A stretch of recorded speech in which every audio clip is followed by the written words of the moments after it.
Mommy. I heard my daughter's voice, sounding surprised and worried. I tried hard to stay awake, but I couldn't, and I fell unconscious right in front of her. When I woke up, I was in a hospital bed. My daughter was holding my hand tightly, not wanting to leave me alone. I felt bad for scaring her. I was about to say sorry when she spoke first. Mommy, the baby in your tummy says they don't want Daddy to erase them. Her words surprised me. My name is Linda Williams. I'm 27 years old, and I take care of our home.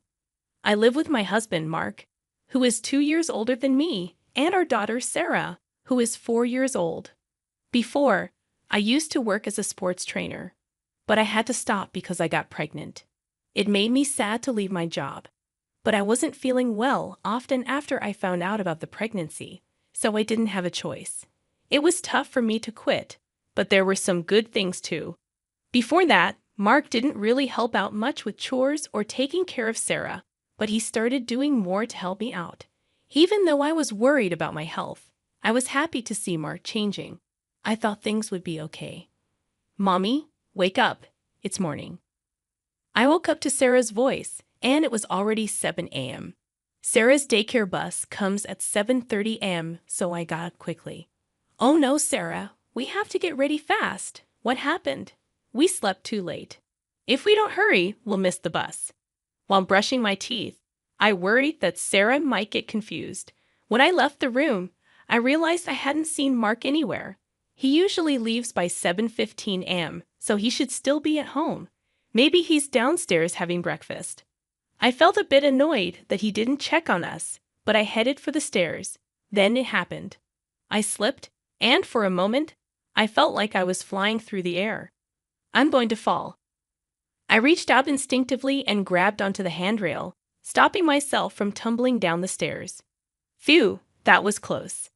I immediately put my hand on my stomach, but I didn't hit it, and it didn't hurt. Just as I let out a sigh of relief, Sarah, looking worried, rushed over. Mommy, are you okay? I'm fine, honey. Sorry for scaring you. I reassured Sarah as I hugged her tightly.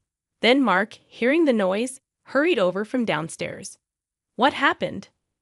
I slipped and almost fell down the stairs. Whoa, be careful. I'm sorry, but it felt like the floor was really slippery and… Wait a minute. I noticed that the floor looked cleaner than usual. I hadn't noticed before, but the wooden floor in the hallway was shining, like someone had polished it. Mark then explained in a flustered tone. All right, I waxed the floor last night. Waxed? Why did you suddenly decide to do that? I noticed it while cleaning the floor, but I guess I got a little too excited. I'm sorry, Mark explained. Oh, I see.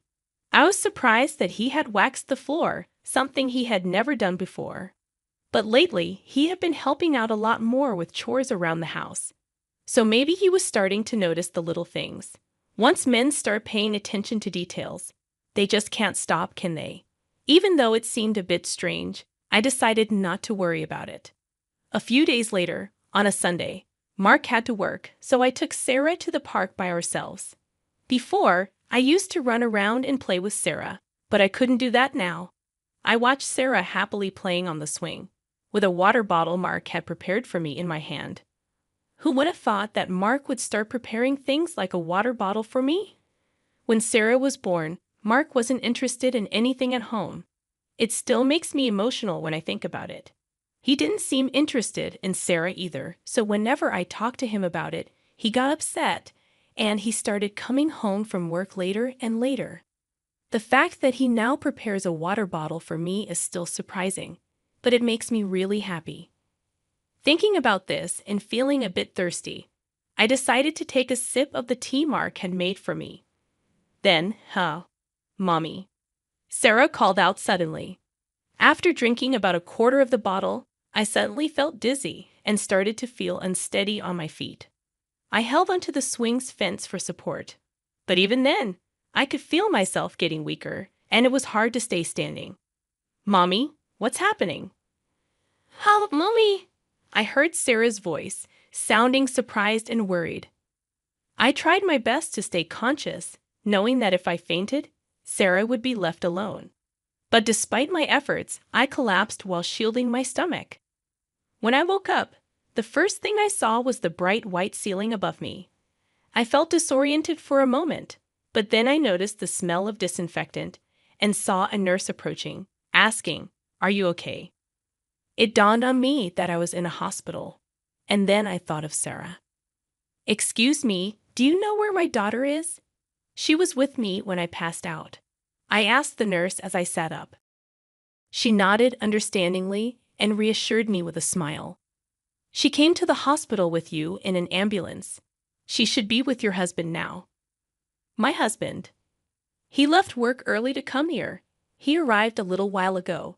He's such a caring husband, the nurse informed me before leaving the room to call them.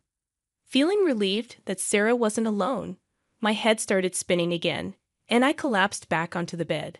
Why did I faint when there were no issues during my previous prenatal checkups? Was it because I moved around too much, or did I eat something bad? As these thoughts raced through my mind, I suddenly remembered the tea from the water bottle that I had drunk just before I fainted. Come to think of it, that tea, just as I pondered this, the door opened and the nurse, a doctor, Mark, and Sarah entered. "Mommy," Sarah exclaimed with relief. "Sarah, I'm so glad you're here. I'm sorry for leaving you alone," I said, relieved to see her. "I'm okay. But what about Mommy? Are you okay, Mommy?" Sarah asked, sounding worried. "Yeah, I'm feeling better now," I reassured her, patting her head as she rushed over to me. The doctor smiled beside me. In the end, the doctor decided that I needed to stay in the hospital for 2 or 3 days. After they finished examining me, both the doctor and the nurse left the room. Mark said, "I'll go get a drink," and he left too. In the hospital room, it was just me and Sarah. Then Sarah seemed a bit uneasy, like she wanted to say something. "What's on your mind, Sarah?" I asked. "Mommy, can you promise not to tell Daddy a secret?" Sure, but why?" I was curious, but I agreed, and Sarah leaned in closer to me with a serious expression. "The baby says they don't want Daddy to make them disappear." Huh? I was momentarily stunned, unable to comprehend what Sarah was trying to say. Sarah then looked a bit frustrated and spoke louder. "The baby says Daddy's being mean, and the tea in the water bottle." Her words caught me off guard. I had also noticed an odd bitterness in the tea from the water bottle. When I drank it, I thought maybe Mark had bought a different kind of tea, so I didn't think much of it at the time. But now, thinking back, I felt a wave of dizziness right after drinking that tea. A small part of me wondered if there was a connection to my fainting spell. "But what does it mean?" the baby is saying. "Hey, Sarah. Sorry I took so long. The cafeteria was busy," Mark interrupted as he walked back into the room. I was so surprised by his sudden appearance that I couldn't bring myself to ask Sarah further about what she meant. Sarah seemed uncomfortable and buried her face in the bed. "Is everything okay?" Mark asked, noticing the tension in the room. "Nah, it's nothing," I replied, trying to brush off the tension. "Well, whatever. I'm heading home for today. I have work tomorrow. Just rest up, okay?" Mark said as he took Sarah's hand and left. Sarah hesitated for a moment before following him. "Let's go home with Daddy today. Mommy is staying at the hospital," Sarah said as they left. "Oh, okay," I replied, feeling uneasy as they walked out. I couldn't shake off the worry about Sarah, but there wasn't much I could do at the moment. I just had to focus on getting discharged as soon as possible and settled back into bed. But Sarah's unsettling words lingered in my mind, making it hard to sleep. 3 days later, I was discharged from the hospital while my husband was at work, so my friend Kimberly came to pick me up. Kimberly was a friend from the gym where I used to work, and she had been looking after me since I had to quit due to my health condition. "I was shocked to hear you fainted, but you seem to be doing much better than I thought. I've been sleeping so well in the hospital that I feel much better. I'm glad. I was worried because you're pregnant," Kimberly said as we talked in the car on our way home. As we chatted, I couldn't shake off a feeling of unease. I had been feeling tired and foggy-headed lately, but surprisingly, I started feeling better after just a few days in the hospital. It struck me that the only significant change during that time was that I had been taking a break from household chores and childcare, and I had been eating balanced meals in the hospital. And then it hit me. So that means I didn't eat Mark's cooking yesterday. I recalled several odd occurrences since Mark had taken over the housework. Besides almost slipping on the freshly waxed floor, there were other incidents that bothered me. Things would be placed in unusual spots, causing me to trip. Once I was told the shower was ready, that there was no hot water, only cold water. It happened often, especially during winter, which made me rush to the hospital out of concern for the baby. Thankfully, everything was fine, but it was incredibly stressful. I had initially dismissed these incidents as simple mistakes caused by Mark's lack of experience with housework. But upon reflecting on them now, each one seemed like it could have serious consequences if one wrong step was taken. "Linda, we're here," Kimberly's voice interrupted my thoughts. "Oh yeah." I realized we had arrived at the house. Seeing my quiet demeanor, Kimberly looked at me with concern. "If you're not feeling well, you should let me know, okay?" "Yeah, I will. Thanks. You should rest for today at least. I'll go pick up Sarah, okay?"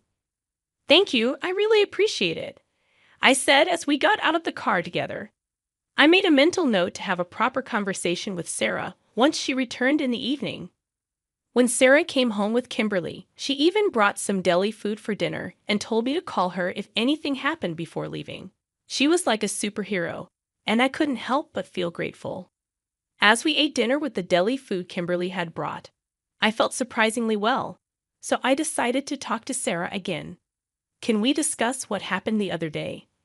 I asked, and Sarah nodded seriously. "Sure, Mommy." "What do you want to talk about?" she asked. "Do you think you could talk to the baby in my belly, Sarah?" Yes, Sarah nodded firmly. Her sincerity was evident, and I couldn't help but believe her. "Then can you tell me again what the baby is saying?" I asked. "Well, the baby is scared of Daddy," Sarah began, her voice serious. "Daddy is trying to hurt us on purpose and separate Mommy and the baby, so the baby is holding onto Mommy as tightly as possible." I was speechless at Sarah's words. Though her explanation was simple, it connected all the strange occurrences, and I couldn't shake the feeling that they were deliberate attempts to harm the baby. The realization sent shivers down my spine. "Mommy, what's wrong? Are you in pain?" Sarah asked, tears welling up in her eyes, clearly worried about me. "Sarah, I'm sorry. I'm okay." I reassured her, hugging her tightly as I wiped away her tears. In that moment, I made a silent vow to myself. I needed concrete evidence or no one would believe what was happening. The next day, after watching my husband leave for work, I retrieved a baby monitor from the back of the closet. It was something we used when Sarah was a baby. If this revealed what I feared, it would be terrifying. But if it showed nothing, that would be a relief too. With a glimmer of hope, I hid the camera behind a houseplant. A few days later, I mustered the courage to check the footage. What I saw was beyond anything I could have imagined. It shattered the small hope I held onto. And in that moment, I made a decision. I wouldn't let this go unpunished. A week or so passed since I saw the footage.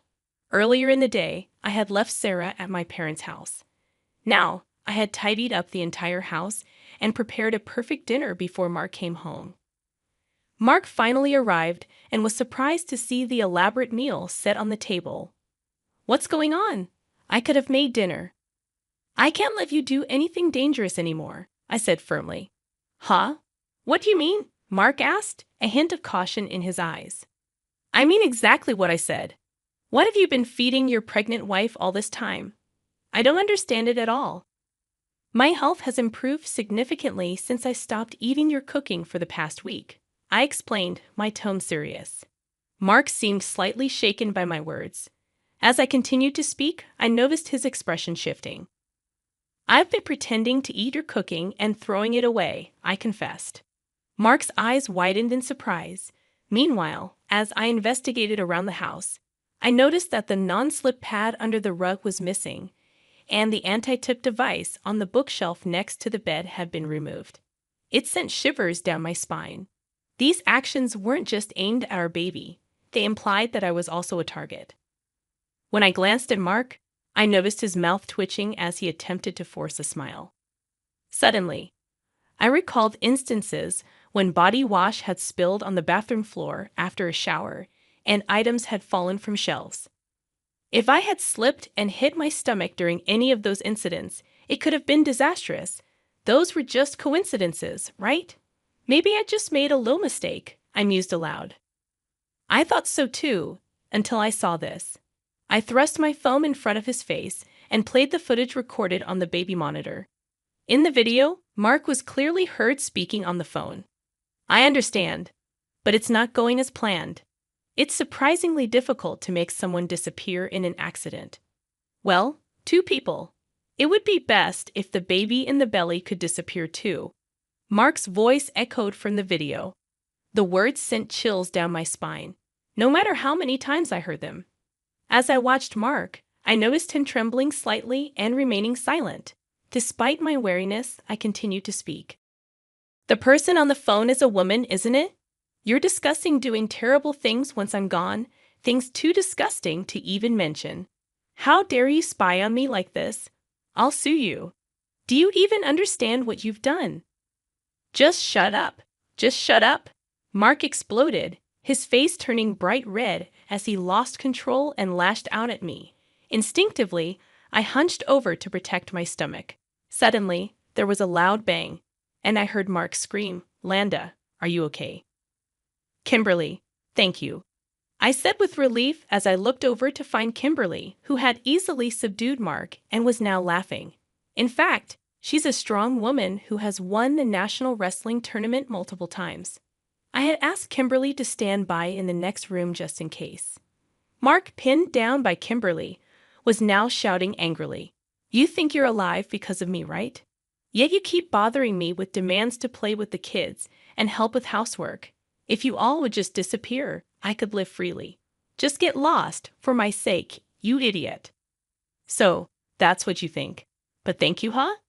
"Actually, you just helped me a lot by self-destructing," I said calmly, thrusting my phone, which was on a call with 911, in front of Mark. I had put it on call mode earlier, so all of Mark's words had been recorded and sent directly to the police. "Please, not the cops," Mark pleaded, struggling to escape Kimberly's grip, but she held him firmly in place.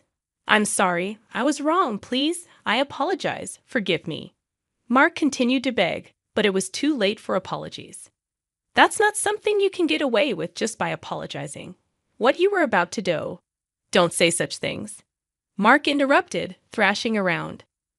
Suddenly, the sound of several footsteps and a voice saying, "We're coming in," echoed, and police officers entered through the unlocked door.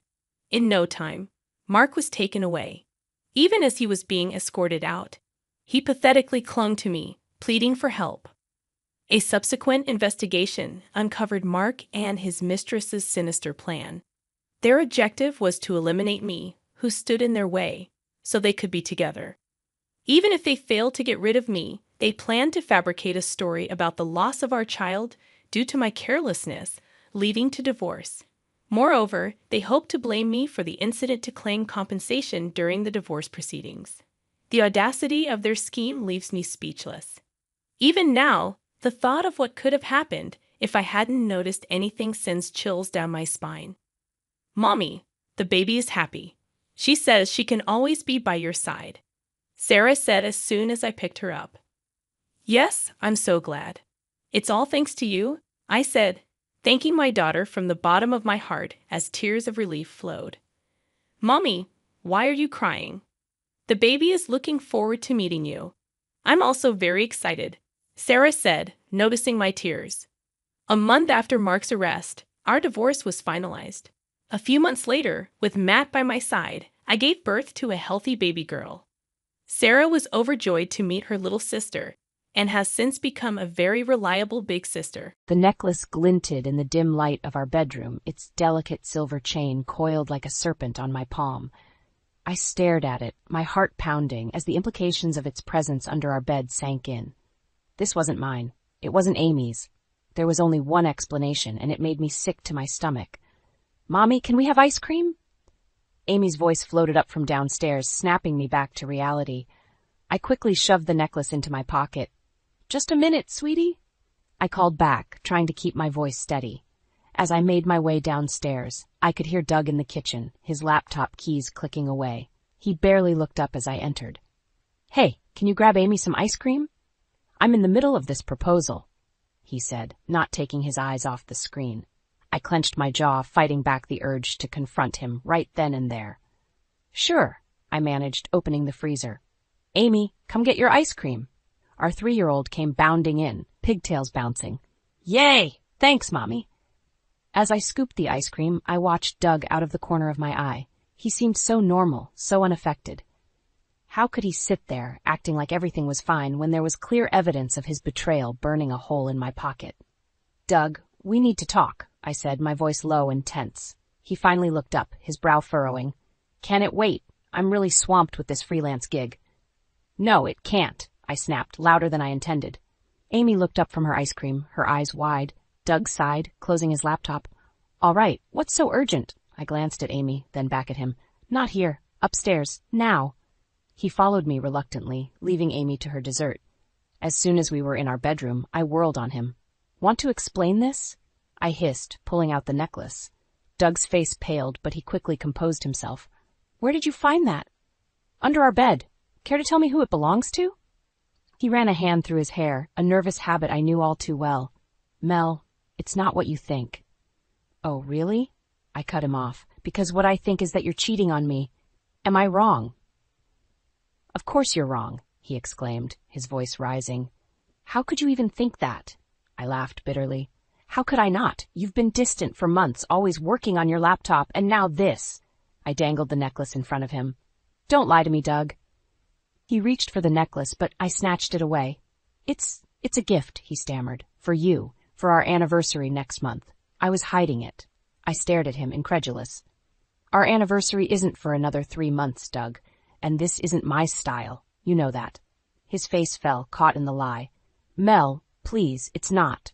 "Don't," I interrupted, holding up a hand. "Just don't. I can't believe you do this to us, to Amy." As if on cue, Amy's voice drifted up from downstairs. "Mommy? Daddy, where are you?"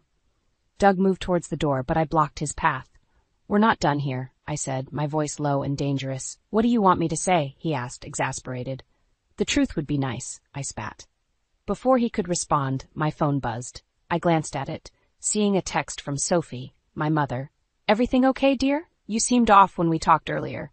I looked back at Doug, his face a mixture of guilt and defiance. In that moment, I made a decision. "This isn't over," I told him, pocketing the necklace. "But right now, our daughter needs us. We'll finish this later." As I brushed past him to go downstairs, I couldn't shake the feeling that our lives had just changed irrevocably. The necklace weighed heavy in my pocket, a tangible reminder of the betrayal that threatened to tear our family apart. But as I plastered on a smile for Amy, I knew one thing for certain. I wasn't going down without a fight.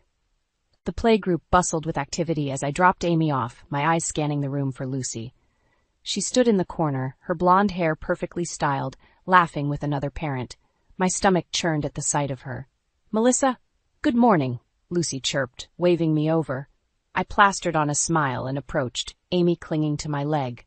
"Morning, Lucy," I replied, my voice tight. "Amy, sweetie, why don't you go play with your friends?" As Amy scampered off, Lucy leaned in conspiratorially. "I'm so glad you're here early. I wanted to chat about the upcoming parent-teacher meetings." I nodded, barely listening as she prattled on about schedules. My eyes were drawn to her neck, where a familiar silver chain glinted. My heart stopped. It couldn't be. "Lucy," I interrupted, my voice trembling, "that's a beautiful necklace.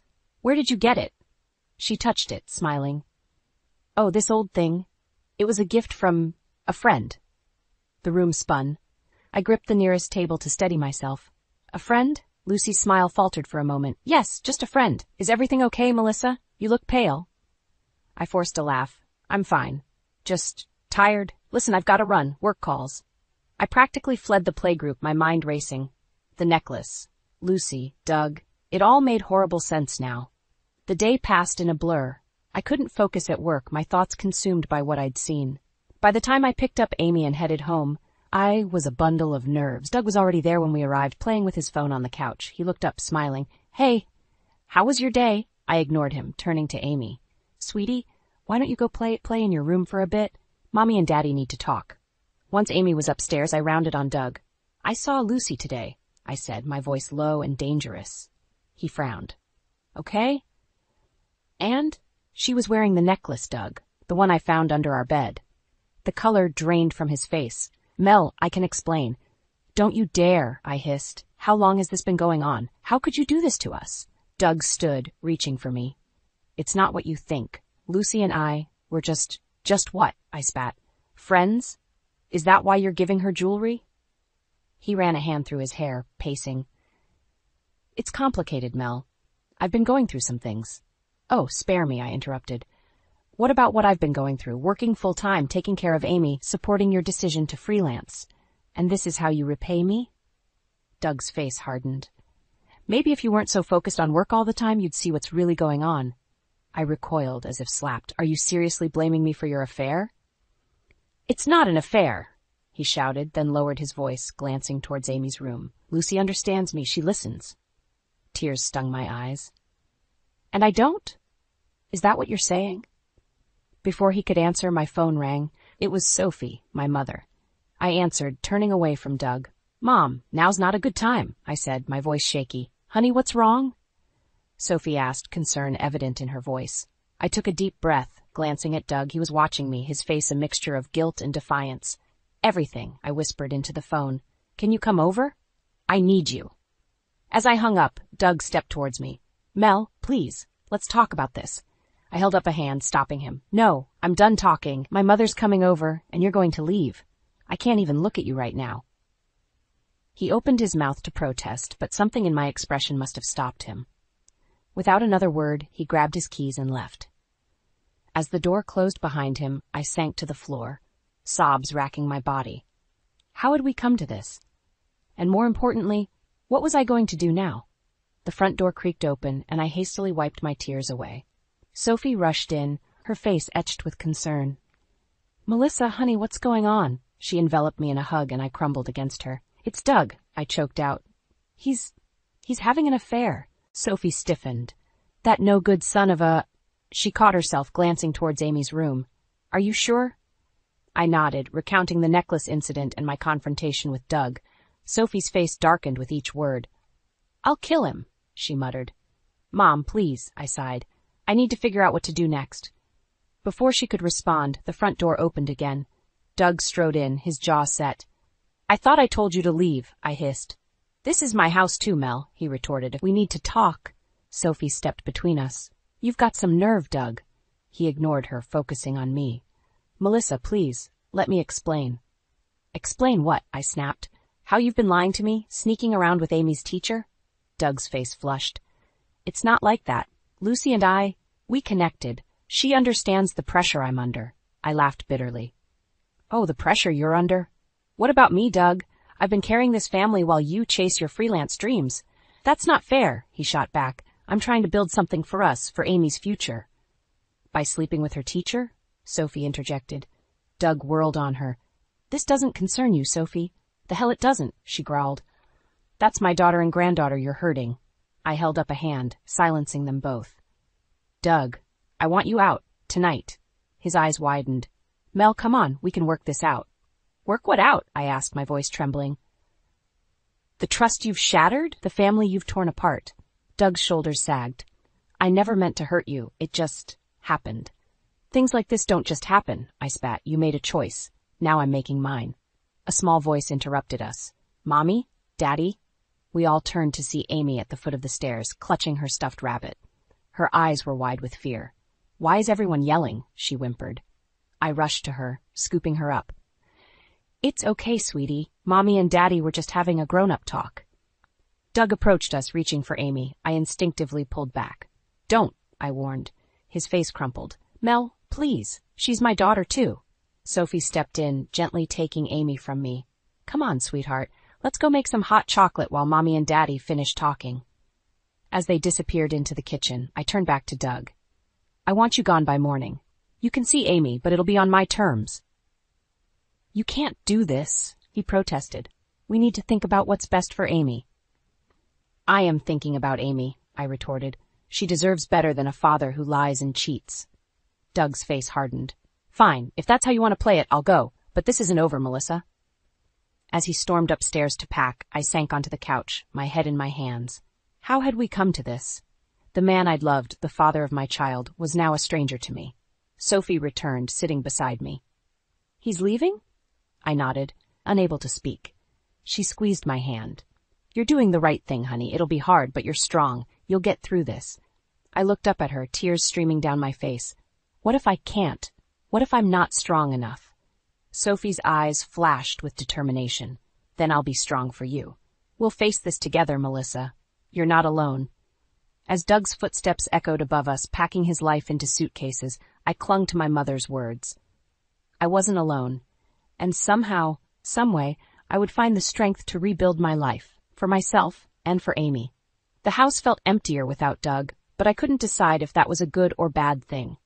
Amy kept asking where Daddy was, and each time my heart broke a little more. I'd told her he was on a work trip, but I knew that excuse wouldn't hold for long. One afternoon, while Amy napped, I found myself drawn to Doug's home office. I hesitated at the door, my hand hovering over the knob. Did I really want to do this, to invade his privacy? But then I remembered the necklace, Lucy's smug face, and my resolve hardened.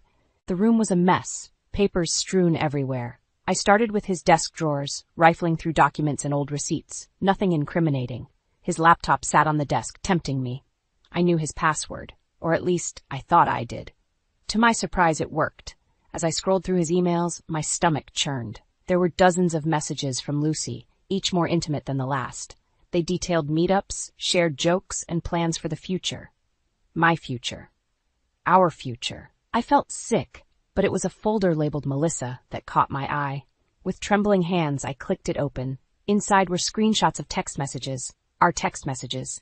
Every argument, every cold exchange meticulously documented, and below them, notes. Melissa overreacting again. Another late night at work. Does she even care about this family? Tears blurred my vision. How long had he been planning this? Documenting our downfall? A noise from the hallway made me jump. I quickly closed the laptop, my heart racing. It was just Amy, stirring in her sleep. I slumped back in the chair, overwhelmed. I had my evidence now, but at what cost? The Doug I knew, the man I married, was truly gone. My phone buzzed. A text from Doug. Can we talk? I miss Amy. I ignored it, focusing instead on the laptop. I needed to document what I'd found before he had a chance to delete it all. With shaky hands, I began taking photos of the screen, capturing every damning email and note. As I worked, another text came through, this time from an unknown number. Hi, Melissa. It's Lucy. We need to talk about Doug. My blood boiled. The audacity of this woman. I typed out a scathing reply, then deleted it. No, I needed to be smarter than that. Instead, I wrote, Fine, meet me at Rosie's Cafe tomorrow at 2 p.m. Her reply was almost immediate. I'll be there. I set the phone down, my mind racing. What could Lucy possibly have to say? Was this a trap? Or did she have information I needed? As if on cue, Amy's voice called out from her room. Mommy? Where's Daddy? I closed my eyes, taking a deep breath. How much longer could I keep this charade up? How much longer should I?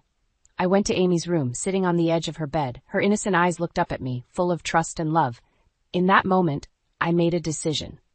Sweetie, I said softly, Daddy and Mommy are going through some grown-up problems right now, but I want you to know that we both love you very, very much. Amy's lower lip trembled. Is Daddy coming home? I pulled her close, fighting back tears. I don't know, baby, but no matter what happens, I promise I'll always be here for you. As I held my daughter, I steeled myself for what was to come. The meeting with Lucy, the inevitable confrontation with Doug, the painful process of untangling our lives. It wouldn't be easy, but looking at Amy, I knew it was necessary. Tomorrow, I'd face Lucy and whatever revelations she brought. But tonight I'd hold my daughter and find strength in her love. Because no matter what happened next, I knew one thing for certain. I'd fight with everything I had to protect our future, with or without Doug. The morning sun filtered through the curtains as I sipped my coffee, steeling myself for the day ahead. Amy was at preschool, and I had a mountain of work to tackle before my meeting with Lucy. The thought of facing her made my stomach churn, but I was determined to get answers. My phone buzzed, an unknown number flashing on the screen. Frowning, I answered. "Hello, is this Melissa Thompson?" a stern voice asked. "Yes, this is she." "Mrs. Thompson, this is Officer Jenkins from the City Police Department. I'm calling about your husband, Douglas Thompson." My heart stopped. "What about Doug? Is he okay?" There was a pause, heavy with unspoken dread. "There's been an accident, ma'am. Your husband's car collided with another vehicle on Highway 16. He's been taken to Memorial Hospital." The room spun. I gripped the counter to steady myself. Is he alive?" "Yes, ma'am, but his condition is critical. You should get to the hospital as soon as possible." I mumbled a thank you and hung up, my mind reeling. Doug, accident, hospital. The words swirled in my head, refusing to make sense. With shaking hands, I dialed Sophie. "Mom," I choked out when she answered. "I need you to pick up Amy from preschool. Doug's been in an accident." "Oh, honey," she gasped. "I'm on my way. Go to the hospital. I'll take care of Amy." The drive to Memorial was a blur. I parked haphazardly, rushing through the emergency room doors. A harried nurse directed me to the ICU waiting area, where a grim-faced doctor approached me. "Mrs. Thompson?" he asked. I nodded, unable to speak. "Your husband is in surgery. He suffered severe internal injuries and a head trauma. The next 24 hours will be critical." I collapsed into a chair, my legs no longer able to support me. Will he make it?"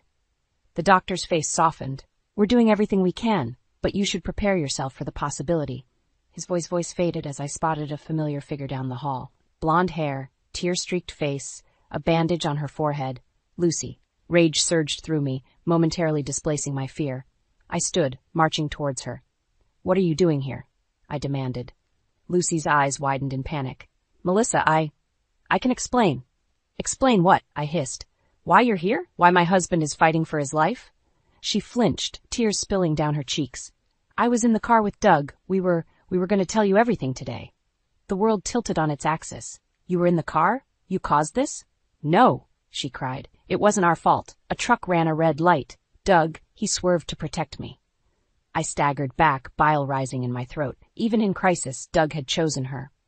A nurse approached, eyeing us warily. "Miss Ellison, we need to check your concussion." I watched, numb, as Lucy was led away. She glanced back, her eyes pleading, but I turned away. I couldn't deal with her. Not now. Hours passed in a haze of coffee and hushed conversations. Sophie arrived, squeezing my hand and murmuring comforting words I couldn't process. All I could think about was Doug, lying on an operating table, his life hanging by a thread. Finally, the surgeon emerged, his face grave. "Mrs. Thompson, your husband is out of surgery. He's stable, but—" I braced myself for the worst. "There's been significant brain damage. We won't know the full extent until he wakes up. If he wakes up." The world narrowed to a pinpoint. "If he wakes up." The words echoed in my head, a cruel taunt of what might never be. "Can I see him?" I whispered. The doctor nodded, leading me to Doug's room. I gasped at the sight of him, pale and still, surrounded by beeping machines. This broken man couldn't be my Doug, the father of my child, the center of my world for so long. As I sank into the chair beside his bed, taking his limp hand in mine, I was hit by a staggering realization. Despite everything, the betrayal, the lies, the pain he'd caused, I wasn't ready to let him go. Not like this. In that sterile hospital room, watching Doug's chest rise and fall with mechanical precision, I made a decision. Whatever happened next, whether he lived or died, I would face it head on. For Amy, for myself, and yes, even for Doug. Because some bonds, no matter how frayed, are too strong to break completely. The hospital corridor seemed endless as I made my way to Doug's room. It had been 3 days since the accident, and he'd finally regained consciousness. My emotions were a tangled mess of relief, anger, and dread. As I approached his room, I heard voices. One was Doug's, weak but unmistakable. The other was Lucy's. My blood boiled. I burst through the door, startling them both. Lucy jumped away from Doug's bedside, guilt written all over her face. "Melissa," Doug croaked, his eyes widening, "I can explain." "Save it," I snapped. I turned to Lucy. "Get out, now." She hesitated, looking at Doug. He nodded slightly, and she scurried past me, avoiding eye contact. Once we were alone, I faced my husband. He looked small and broken in the hospital bed, but I steeled my heart against pity. "How long?" I demanded. Doug closed his eyes, sighing. 6 months. The admission hit me like a physical blow. 6 months. Half a year of lies, of betrayal. Why? My voice cracked. Why her? Why throw away our family? He struggled to sit up, wincing in pain. I didn't mean for it to happen. Lucy, she understood me, made me feel alive again. And I didn't? Tears stung my eyes. What about Amy? Did you think about her at all? Guilt flashed across his face. Of course I did. I love Amy more than anything. Not enough to stay faithful to her mother, I spat. Doug reached for my hand, but I pulled away. Mel, please. I know I messed up, but this accident, it's made me realize what's truly important. I want to make things right. I laughed bitterly. Make things right? Doug, you were in that car with her. You were going to leave us. He shook his head vehemently. No, we were coming to talk to you, to confess everything. How noble of you, I said, my voice dripping with sarcasm. And now what? You expect me to forgive and forget? Doug's face crumpled. I'm asking for a chance, for Amy's sake, if nothing else. The mention of our daughter sent a fresh wave of pain through me. How would I explain this to her? A knock at the door interrupted us. It was Doug's doctor. Mr. Thompson, Mrs. Thompson, he greeted us solemnly. I have your latest test results. The atmosphere in the room shifted, tension crackling in the air. The head trauma has caused some complications, the doctor explained. There's a high probability of long-term cognitive and motor function impairment. The words hung heavy between us. Doug would need extensive care and rehabilitation. The implications were staggering. As the doctor continued explaining the prognosis, I felt the weight of responsibility settling on my shoulders. Despite everything, Doug was still Amy's father. Could I really walk away now? But then I remembered the betrayal, the lies, the secret meetings with Lucy. The life we'd built together was already in ruins. Did I owe him anything more? The doctor left, and silence fell over the room. Doug looked at me, his eyes pleading. Melissa, he whispered, I know I don't deserve it, but I'm begging you, don't give up on us. I stood there, torn between fury and compassion, between the vows we'd made and the trust he'd shattered. The future I'd imagined for us lay in pieces, and I had no idea how to put it back together, or if I even wanted to. I can't do this right now, I said finally, my voice trembling. I need time to think. As I turned to leave, Doug called out, Mel, wait, what about Amy? What do we tell her? I paused at the door, my hand on the knob. Without looking back, I replied, I'll figure it out, like I always do. Stepping into the hallway, I leaned against the wall, my legs weak. The enormity of the situation crashed over me. In a matter of days, my life had been turned upside down. Now I faced an impossible choice: stay and try to rebuild what was broken, or walk away and start anew. As I made my way out of the hospital, one thought echoed in my mind. Whatever I decided, nothing would ever be the same again. The whispers started the moment I stepped into the grocery store. Eyes darted away when I looked up, hushed conversations halted mid-sentence. News travels fast in a small town, and our scandal was the juiciest gossip in years. I grabbed a cart, trying to ignore the stares burning into my back. As I reached for a box of Amy's favorite cereal, a familiar voice made me freeze. Melissa? Oh, honey, I'm so sorry. I turned to face Linda, my next-door neighbor and longtime friend. Her eyes were filled with pity, and I felt my cheeks burn with humiliation. It's fine, Linda, I muttered, attempting a smile. We're managing. She touched my arm, her voice lowering. If you need anything at all, just let me know. That Doug. I always thought he was too good to be true. I nodded, fighting back tears. Thanks. I appreciate it. As I hurried away, I overheard another shopper whisper, Can you believe it? With Amy's teacher of all people.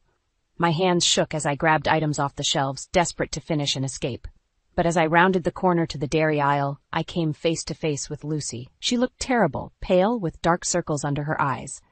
When she saw me, she froze, terror flashing across her face. For a moment we just stared at each other. Then, something inside me snapped. How dare you show your face here? I hissed, advancing on her. Lucy backed away, hands raised. Melissa, please, I'm so sorry. Sorry? I laughed bitterly. You destroyed my family and you're sorry? By now, a small crowd had gathered, watching our confrontation with morbid fascination. Now, Lucy's eyes darted around, panicked. I never meant for any of this to happen. Doug and I. Don't you dare say his name, I spat. You have no right. Do you have any idea what you've done? To me? To Amy? Tears streamed down Lucy's face. I've lost everything too. My job, my reputation. Good, I snarled. You deserve to lose it all. Suddenly, Sophie appeared at my side, gently grasping my arm. Melissa, honey, let's go. This isn't the place. I shook her off, my rage building. No, Mom, she needs to hear this. Everyone needs to hear this. I turned to the gathered crowd, my voice rising. You want to know the truth? My husband, the man I trusted with my life, my future, betrayed me with this woman, Amy's teacher, and now he's lying in a hospital bed, broken and changed forever, because they were sneaking around behind my back. Gasps and murmurs rippled through the onlookers. Lucy looked like she wanted the ground to swallow her whole. Melissa, please. She whimpered. I'm leaving town. You'll never have to see me again. Running away? I sneered. Of course you are. That's what cowards do. Sophie tugged at my arm more insistently. That's enough, Melissa. Think of Amy. The mention of my daughter's name was like a bucket of cold water. I deflated, suddenly aware of the spectacle I'd created. You're right, I said quietly. Then to Lucy, go, leave, and pray I never see you again. As Lucy fled, leaving her cart abandoned, I turned to face the crowd. Their expressions ranged from shock to sympathy to poorly concealed excitement at the drama. Show's over, I announced, my voice cracking. Go back to your shopping. Sophie guided me out of the store, leaving our groceries behind. As we stepped into the parking lot, my phone buzzed. It was the hospital. Mrs. Thompson? Your husband is asking for you. There's been a complication. I closed my eyes, feeling the last threads of my composure unraveling. How much more could I take? Sophie squeezed my hand. What is it, honey? I looked at her, tears finally spilling over. It's Doug. I have to go back to the hospital. As we drove away from the store, leaving behind a wake of gossip and scandal, I realized I was at a crossroads. The life I knew was gone, shattered beyond repair. Now I had to decide. Would I let this break me, or would I find the strength to forge a new path for myself and Amy? With each mile that passed, my resolve hardened. Whatever happened next, I would face it head on. For better or worse, this was my story now, and I was determined to write my own ending. The courtroom felt suffocating as I sat across from Doug, his lawyer whispering urgently in his ear. My own attorney, Sarah, squeezed my hand reassuringly. You've got this, Melissa, she murmured. Remember, we have all the evidence. He can't weasel out of this. I nodded, steeling myself as the judge entered. This was it, the culmination of months of legal battles, emotional turmoil, and sleepless nights. As the proceedings began, I found myself drifting, remembering the night everything changed. The necklace under the bed, the confrontation at the hospital, the scandal that rocked our small town. It felt like a lifetime ago. Doug's lawyer presented their case first, painting a picture of a remorseful husband, a victim of circumstance. I clenched my fists, fighting the urge to scream out his lies. When it was our turn, Sarah methodically laid out the evidence. The emails, the text messages, the financial records showing Doug's secret expenditures on Lucy. With each revelation, I watched Doug shrink in his seat, the facade of confidence crumbling. Finally, the judge turned to me. Mrs. Thompson, do you have anything you'd like to add? I stood, my legs shaky but my voice strong. Your Honor, for years I believed in the sanctity of my marriage, in the man I thought Doug was, but that man doesn't exist. The real Doug betrayed not just me, but our daughter Amy. He risked everything, our family, our future, for a fleeting affair. I turned to face Doug directly, meeting his eyes for the first time in months. I'm not here for revenge. I'm here for justice, for myself and for Amy. We deserve better than the lies and betrayal you've subjected us to, and now we're taking back our lives. As I sat down, a hush fell over the courtroom. The judge nodded solemnly, then delivered her verdict. The settlement was more than I dared hope for. Primary custody of Amy, a substantial alimony, and child support that would ensure Amy's future was secure. Doug's face crumpled as the judge detailed his visitation rights, supervised only, given his recent erratic behavior. As we left the courtroom, I felt a weight lift from my shoulders. It wasn't just the legal victory, it was the knowledge that I'd stood up for myself, for Amy, for the life we deserved. Outside, Sophie was waiting with Amy. My daughter ran to me, and I scooped her up, holding her tight. "Mommy, why are you crying?" she asked, wiping a tear from my cheek. I smiled through the tears. "These are happy tears, sweetheart. Mommy just won a big game." Sophie hugged us both. "I'm so proud of you, Melissa. You've been so strong through all of this." As we walked to the car, I spotted Doug across the parking lot. Our eyes met briefly, and for a moment I saw a flicker of the man I'd once loved, but then he turned away, shoulders slumped, defeated. That night, after tucking Amy into bed, I sat on the porch swing, gazing at the stars. The future stretched out before me, uncertain, yes, but full of possibility. My phone buzzed with messages of support from friends and coworkers. The community that had once whispered behind my back now rallied around me. I'd emerged from the scandal not as a victim, but as a survivor. As I scrolled through the messages, I paused on one from Linda, my neighbor. "Melissa, you're an inspiration to all of us. If you ever want to share your story, let me know. It could help so many women." I considered her words a seed of an idea taking root. Perhaps there was a way to turn this pain into purpose, to help others facing similar battles. The porch door creaked open, and Sophie joined me, handing me a glass of wine. "To new beginnings," she said, clinking her glass against mine. I smiled, feeling a sense of peace wash over me. "To new beginnings," I echoed. As we sat in comfortable silence, I realized that this wasn't just an ending. It was a beginning. The road ahead would be challenging, but for the first time in months, I felt ready to face it. I had survived the storm, emerged stronger, and now, with Amy by my side and a support system I never knew I had, I was ready to write the next chapter of our lives. On my own terms, with my head held high, the future was mine to shape, and I intended to make it a bright one. For myself, for Amy, and for any woman who needed to know that there was life and triumph after betrayal. The sound of shattering glass jolted me awake. I sat up in bed, heart pounding, and reached for Jake. His side was empty, still made up from the night before. Right, he'd stayed at his parents' house to help with some renovations. I slipped out of bed, grabbed my robe, and crept towards the noise. "Jake?" I called out tentatively. "Is that you?" No answer. As I rounded the corner into our living room, I gasped. My mother-in-law, Martha, stood amid a sea of broken picture frames, family photos scattered across the hardwood floor. "Oh, Claire," she exclaimed, her voice dripping with false sweetness. "I'm so sorry, dear. I was just trying to straighten these photos, and they all came tumbling down." I blinked, trying to process the scene. "Martha, it's 6 a.m. How did you get in?" She waved a key in the air. "Jake gave me a spare, in case of emergencies." "Of course he did."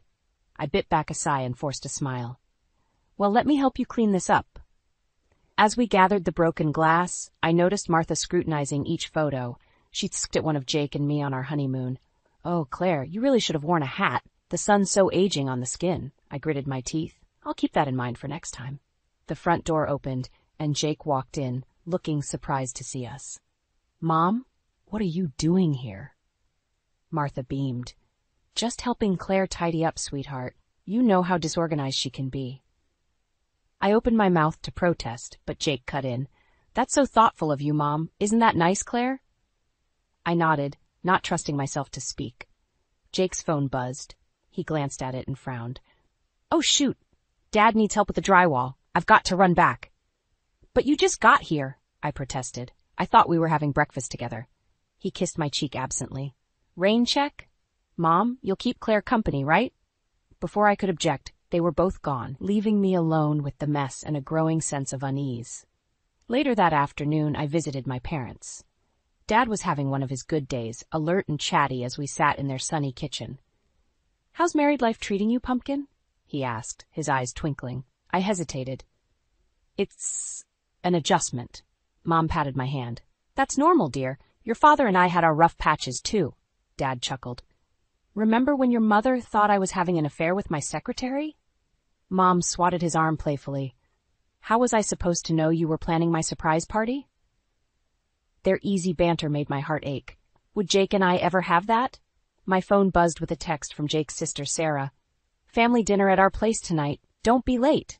I showed it to my parents. Dad frowned. "Bit short notice, isn't it?" I shrugged. "That's Sarah for you." Mom squeezed my hand. "You go on, dear. We'll be fine here." As I drove to Jake's family home, my stomach churned with anxiety. These dinners always felt more like an inquisition than a family gathering. Martha answered the door, her smile not quite reaching her eyes. "Claire, darling, come in, come in. We were just talking about you." I stepped inside, the tension palpable.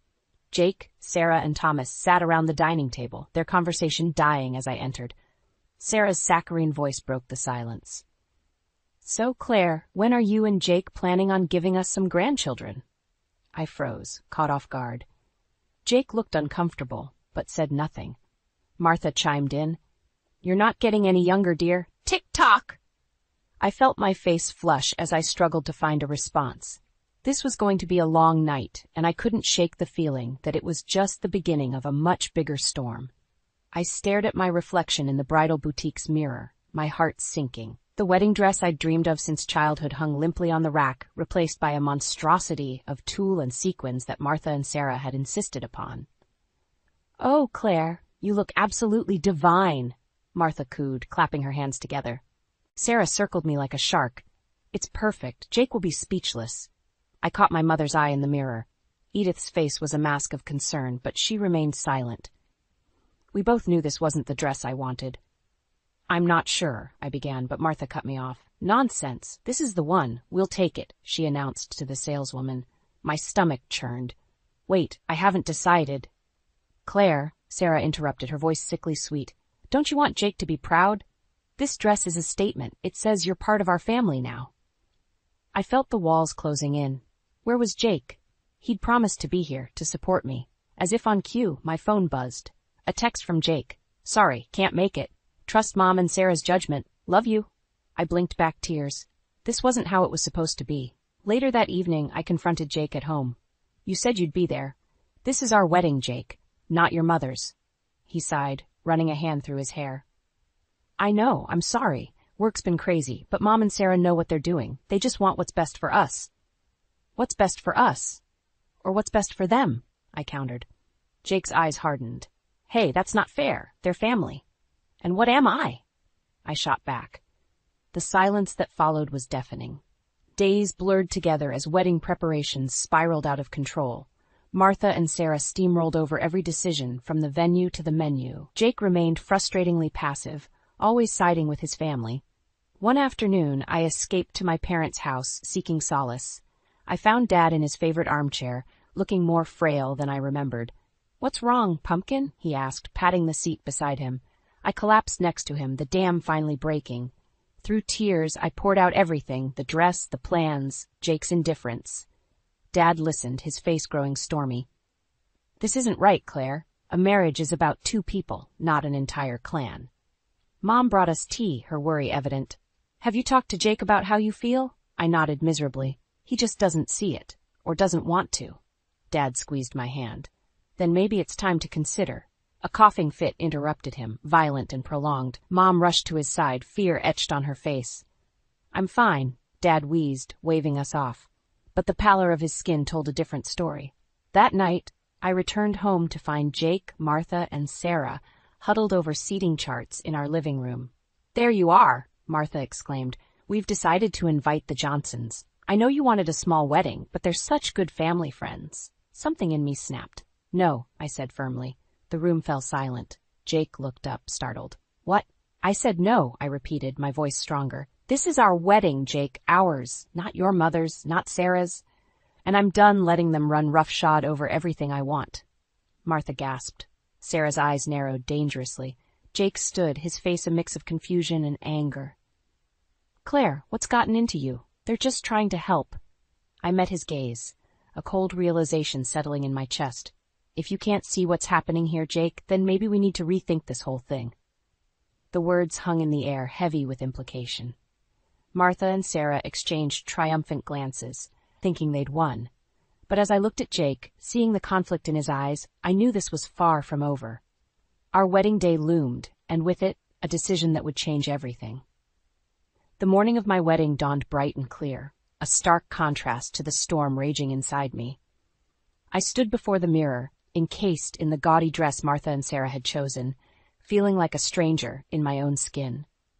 "You look beautiful, sweetheart," Mom said, her eyes glistening with unshed tears. I forced a smile. "Thanks, Mom." A knock at the door made us both jump. It was Jake, looking handsome but troubled. "Can we talk?" he asked, his voice low. Mom squeezed my hand and slipped out, leaving us alone. Jake's eyes roamed over me, taking in the dress. "You look different." "This isn't me, Jake," I whispered. "None of this is." He sighed, running a hand through his hair.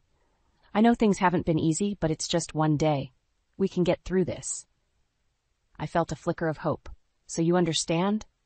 "I understand that my family can be a bit much sometimes," he said carefully.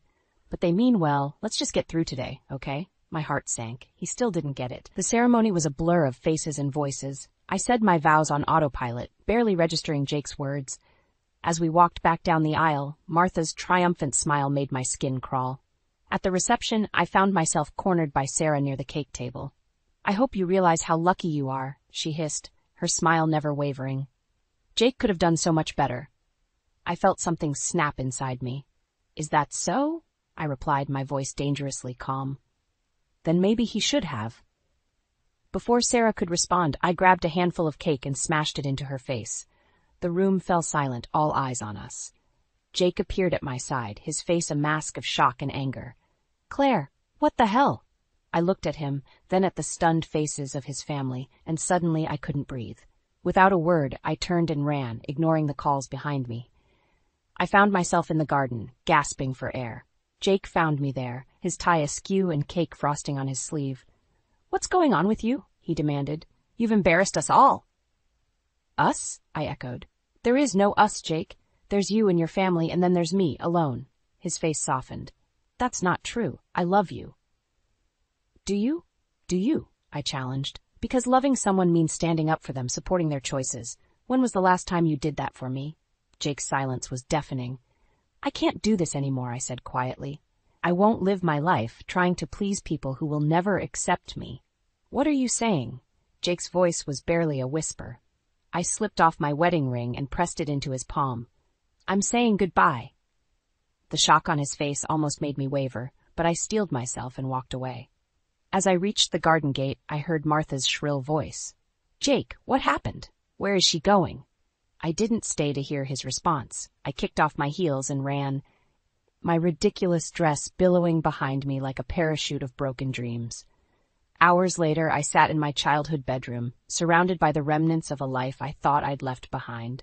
Mom brought me tea, her face etched with concern. "What happens now?" she asked gently. I took a deep breath. "I don't know, but for the first time in a long time, I feel like I can breathe." A commotion downstairs made us both start. Dad's voice, usually so weak lately, boomed through the house. "You have no right to be here. Get out!" Mom and I rushed downstairs to find Jake standing in our living room, looking lost and angry. Dad stood before him, trembling with fury. "Please," Jake pleaded, his eyes finding mine. "Claire, we need to talk."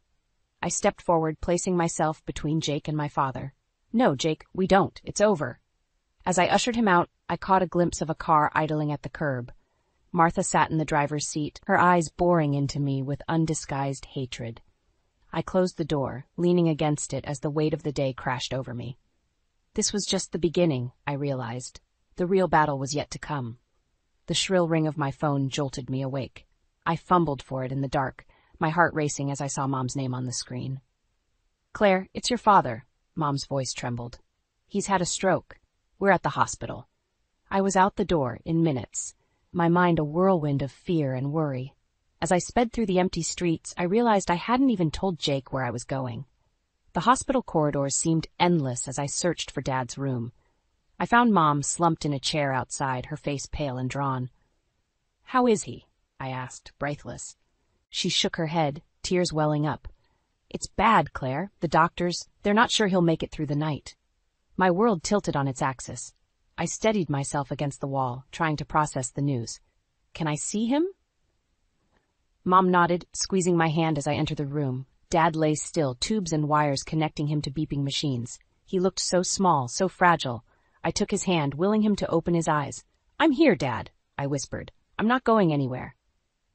Days blurred together as we kept vigil by Dad's bedside. Jake called several times, but I couldn't bring myself to answer. How could I explain that my world was falling apart while he was busy planning Christmas with his family? On the 5th day, as I was dozing in the uncomfortable hospital chair, I felt a slight pressure on my hand.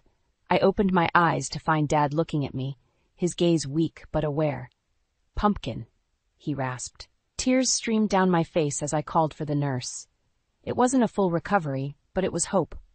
As December crept closer, Dad's condition improved enough for him to come home. I threw myself into caring for him, grateful for every moment we had together. One evening, as I was helping Dad with his physical therapy exercises, Jake showed up unannounced. "Claire, we need to talk," he said, his face a mix of concern and frustration. "You've been ignoring my calls. Christmas is in 2 weeks, and we haven't even discussed our plans." I stared at him, incredulous. "Plans? Jake, my father almost died. He needs me here." Jake's expression hardened. "I understand that, but my family is expecting us. We can't just cancel Christmas." "I'm not canceling Christmas," I said, my voice rising. "I'm spending it with my parents. Here." "But what about my family?" Jake demanded. "They're your family too now." I felt something snap inside me. Are they? Because when my father was fighting for his life, where were they? Where were you? Jake flinched as if I'd slapped him. "That's not fair. I tried to be here, but work." "Save it," I interrupted. "I've made my decision. I'm staying here for Christmas. You're welcome to join us, but I won't be going to your parents' house." Jake's face clouded with anger. "You can't just make that decision without me. We're married, Claire. We're supposed to be a team." "Are we?" I challenged. "Because lately, it feels like you're on a different team altogether." We stared at each other, the gulf between us widening with every passing second. Finally, Jake turned and stormed out, slamming the door behind him.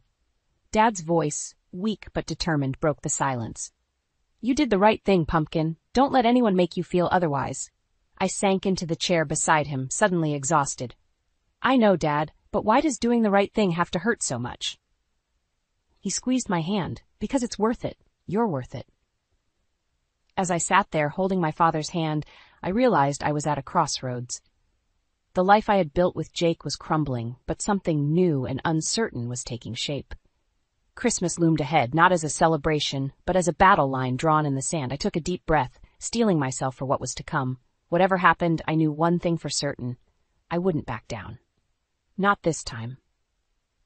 The call came at 3 a.m., shattering the fragile peace I'd managed to find. Mom's voice, broken and raw, told me what I'd been dreading for weeks. "Claire, he's gone. Your father, he's gone." The world tilted on its axis as I fumbled for my clothes, my mind a whirlwind of grief and disbelief. I didn't even think to wake Jake as I rushed out the door. The house was eerily quiet when I arrived. Mom sat in Dad's favorite armchair, clutching his sweater to her chest. I knelt beside her, words failing me as we clung to each other, our shared sorrow a tangible thing between us. As dawn broke, reality set in. There were calls to make, arrangements to handle. I moved through the tasks mechanically, each one a painful reminder of Dad's absence. It wasn't until late afternoon that I remembered to call Jake. His phone went straight to voicemail. I left a message, my voice hollow as I explained what had happened. Hours passed with no response. As evening fell, I tried again, only to be met with Martha's shrill voice. "Oh, Claire," she said, false sympathy dripping from every word. "Jake told us about your father. Such a shame. But you understand we can't change our plans for the charity gala tomorrow night, don't you? It's been in the works for months." I felt as if I'd been slapped. "Martha, my father just died. Surely Jake." "Jake knows his responsibilities," she interrupted. "I'm sure your mother can handle the details. Family obligations come first, after all." The line went dead before I could respond. I stood there, phone in hand, rage and disbelief warring within me. Mom found me like that, still frozen in shock. "Claire? What is it?" I told her about the call, watching as her face crumpled in pain and anger. "Oh, sweetheart," she whispered. "I'm so sorry." The next day passed in a blur of funeral preparations and well-wishers. Jake remained conspicuously absent, his silence a deafening roar in the quiet moments. It wasn't until the evening of the wake that he finally showed up, looking uncomfortable in a suit that screamed charity gala rather than grieving family. "Claire," he started, reaching for me. "I'm so sorry. I wanted to be here sooner, but—" I stepped back, out of his reach. "But what, Jake? Your mother's gala was more important than being here for me? For my family? He had the grace to look ashamed. It's not like that. You know how important these events are. I couldn't just... Couldn't what? I interrupted, my voice rising. Couldn't be a husband? Couldn't support your wife when she needed you most? Jake's face hardened. That's not fair. I'm here now, aren't I? Now? I laughed bitterly. Now is too late, Jake. Where were you when I was making funeral arrangements? When I was holding my mother as she cried herself to sleep? Where were you when I needed you? A hush fell over the room as people turned to stare. Jake shifted uncomfortably, lowering his voice. Claire, please, let's not do this here. Why not? I challenged. Are you afraid people might see who you really are? A man who abandons his wife in her darkest hour for a party? Jake's eyes flashed with anger. That's enough. I won't stand here and be insulted. I'm leaving. As he turned to go, I felt something inside me break. If you walk out that door, I said, my voice deadly calm, don't bother coming back. He paused for a moment, conflict clear on his face. Then, without a word, he left. I stood there, surrounded by sympathetic murmurs and pitying glances, feeling more alone than ever. Mom appeared at my side, her hand warm in mine. You did the right thing, sweetheart, she whispered. As I looked around the room at the faces of those who truly cared, who had shown up when it mattered most, I felt a strange sense of clarity wash over me. Dad was gone, and with him, the last threads of my marriage were unraveling. But in that moment, I knew with absolute certainty what I had to do next. It was time to reclaim my life, no matter the cost. The house felt empty as I returned from Dad's funeral, my grief a heavy blanket wrapped around my shoulders. Mom had decided to stay with her sister for a few days, leaving me alone with my thoughts and the echoing silence of our family home. I fumbled with my keys, pushing open the front door only to freeze at the sight before me. A thick manila envelope sat on the entryway table, Jake's neat handwriting stark against the brown paper. With trembling hands, I tore it open, my heart pounding as I scanned the contents. Jake wanted a divorce. The world tilted sideways as I stumbled to the couch, the papers clutched to my chest. How could he do this now, when the wound of losing Dad was still so raw? My phone buzzed incessantly, Jake's name flashing on the screen. I let it go to voicemail, unable to face his voice. Instead, I listened to the message he left, his words washing over me like ice water. Claire, I'm sorry it had to be this way, but after everything that's happened, I think we both know this is for the best. My lawyer will be in touch about dividing our assets. Dividing our assets. The phrase echoed in my head, and suddenly a terrible realization dawned on me. Dad's inheritance. Jake's family had always been oddly interested in my parents' finances. Could this be why? Panic rising in my throat, I called my mother's lawyer, Robert. I need your help, I said, my voice shaking. I think Jake and his family might be after Dad's money. Robert's voice was calm, steadying. Claire, breathe. We'll figure this out. Come to my office first thing tomorrow. The night passed in a blur of anxiety and sleeplessness. By dawn, I was at Robert's office, clutching a mug of coffee like a lifeline. I've reviewed the documents, Robert said, his face grim. It seems Jake is indeed trying to claim a portion of your father's estate as marital property. But don't worry, we can fight this. I nodded, a strange calm settling over me. What do I need to do? First, we need to secure your assets. I'll file a temporary restraining order to prevent Jake from accessing any joint accounts. Then we'll prepare our counterpetition. As I left Robert's office, a plan forming in my mind, I spotted a familiar car parked across the street. Sarah, Jake's sister, sat behind the wheel, her eyes narrowing as she saw me. I marched over, anger fueling my steps. Enjoying the show, Sarah? Did Jake send you to spy on me? She smirked, not even bothering to deny it. Oh, Claire, you should have known better than to think you could take on our family. Jake's told us everything about your father's money. We won't let you keep it all to yourself. Her words confirmed my worst fears, but instead of crushing me, they ignited a fire in my chest. Watch me, I hissed, turning on my heel. Back at home, I began packing, throwing clothes and essentials into a suitcase. I couldn't stay here, not with Jake's family watching my every move. As I zipped up the bag, my phone rang. Mom's voice was frantic on the other end. Claire, someone broke into the house. They've ransacked your father's study. My blood ran cold. Mom, are you okay? Did you call the police? Yes, they're on their way. But Claire, your father's safe. It's empty. The safe, where Dad kept all his important documents, including his will. My mind raced, connecting the dots. Jake's family wasn't just after the money. They were trying to erase any evidence of Dad's true wishes. In that moment, standing in the wreckage of my marriage, with my father's legacy under threat, I made a decision.